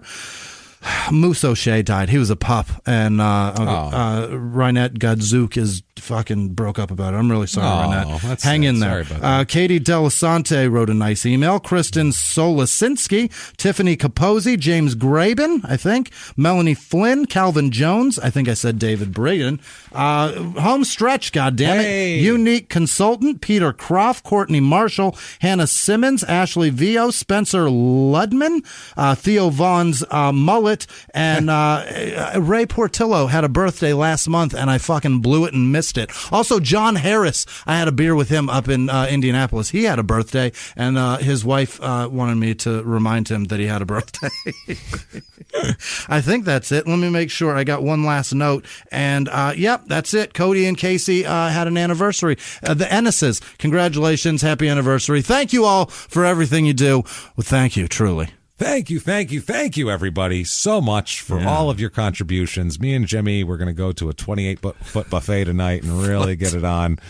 I count my buffet in feet from now on. I'm going to bring a measuring tape with me. In foot. In feet, and go out and go, that's 22, fuck this place. And we leave. Measuring tape 22 foot. What the hell is this? A county fair? What kind of a pussy-ass fucking place is this?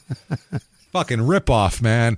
So that's thank you though for everything you do for us. You guys are amazing. You really are.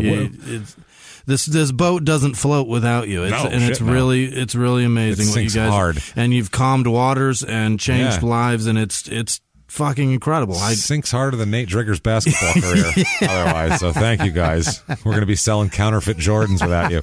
We really appreciate you. What if they wanted to appreciate you, Jimmie? How could they? You can find me on counterfeitjordans.com. Yeah. I am at Whisman Sucks. Where can they find you? I am at Jimmie P is funny. And just copy and paste my name. It's probably fucking easier for you. Yeah. I don't know. Keep an eye on all your labels and make sure your Jordans are real. Right. You can tell them when they're fake. They're pretty obvious. And you can Google how to find that out. They give you the fucking codes and everything. Look at the bottoms. You can tell right away. The bottoms look awful. Yeah, the sole is shit on the other one. If it says Adidas on the sole, not a Jordan. It's a bad sign there. So, it's not good. It's not good. So, with that said, everybody, heads up and beware. And live from the Crime and Sports Studios, we will see you next week. Bye.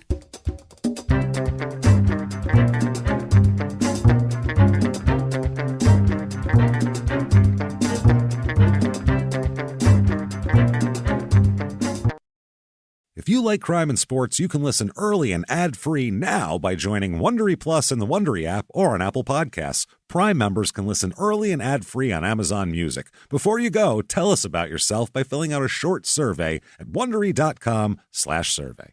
A few miles from the glass spires of Midtown Atlanta lies the South River Forest. In 2021 and 2022, the woods became a home to activists from all over the country who gathered to stop the nearby construction of a massive new police training facility, nicknamed Cop City.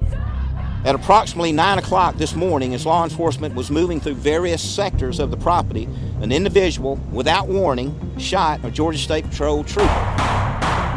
This is We Came to the Forest, a story about resistance. The abolitionist mission isn't done until every prison is empty and shut down. Love and fellowship.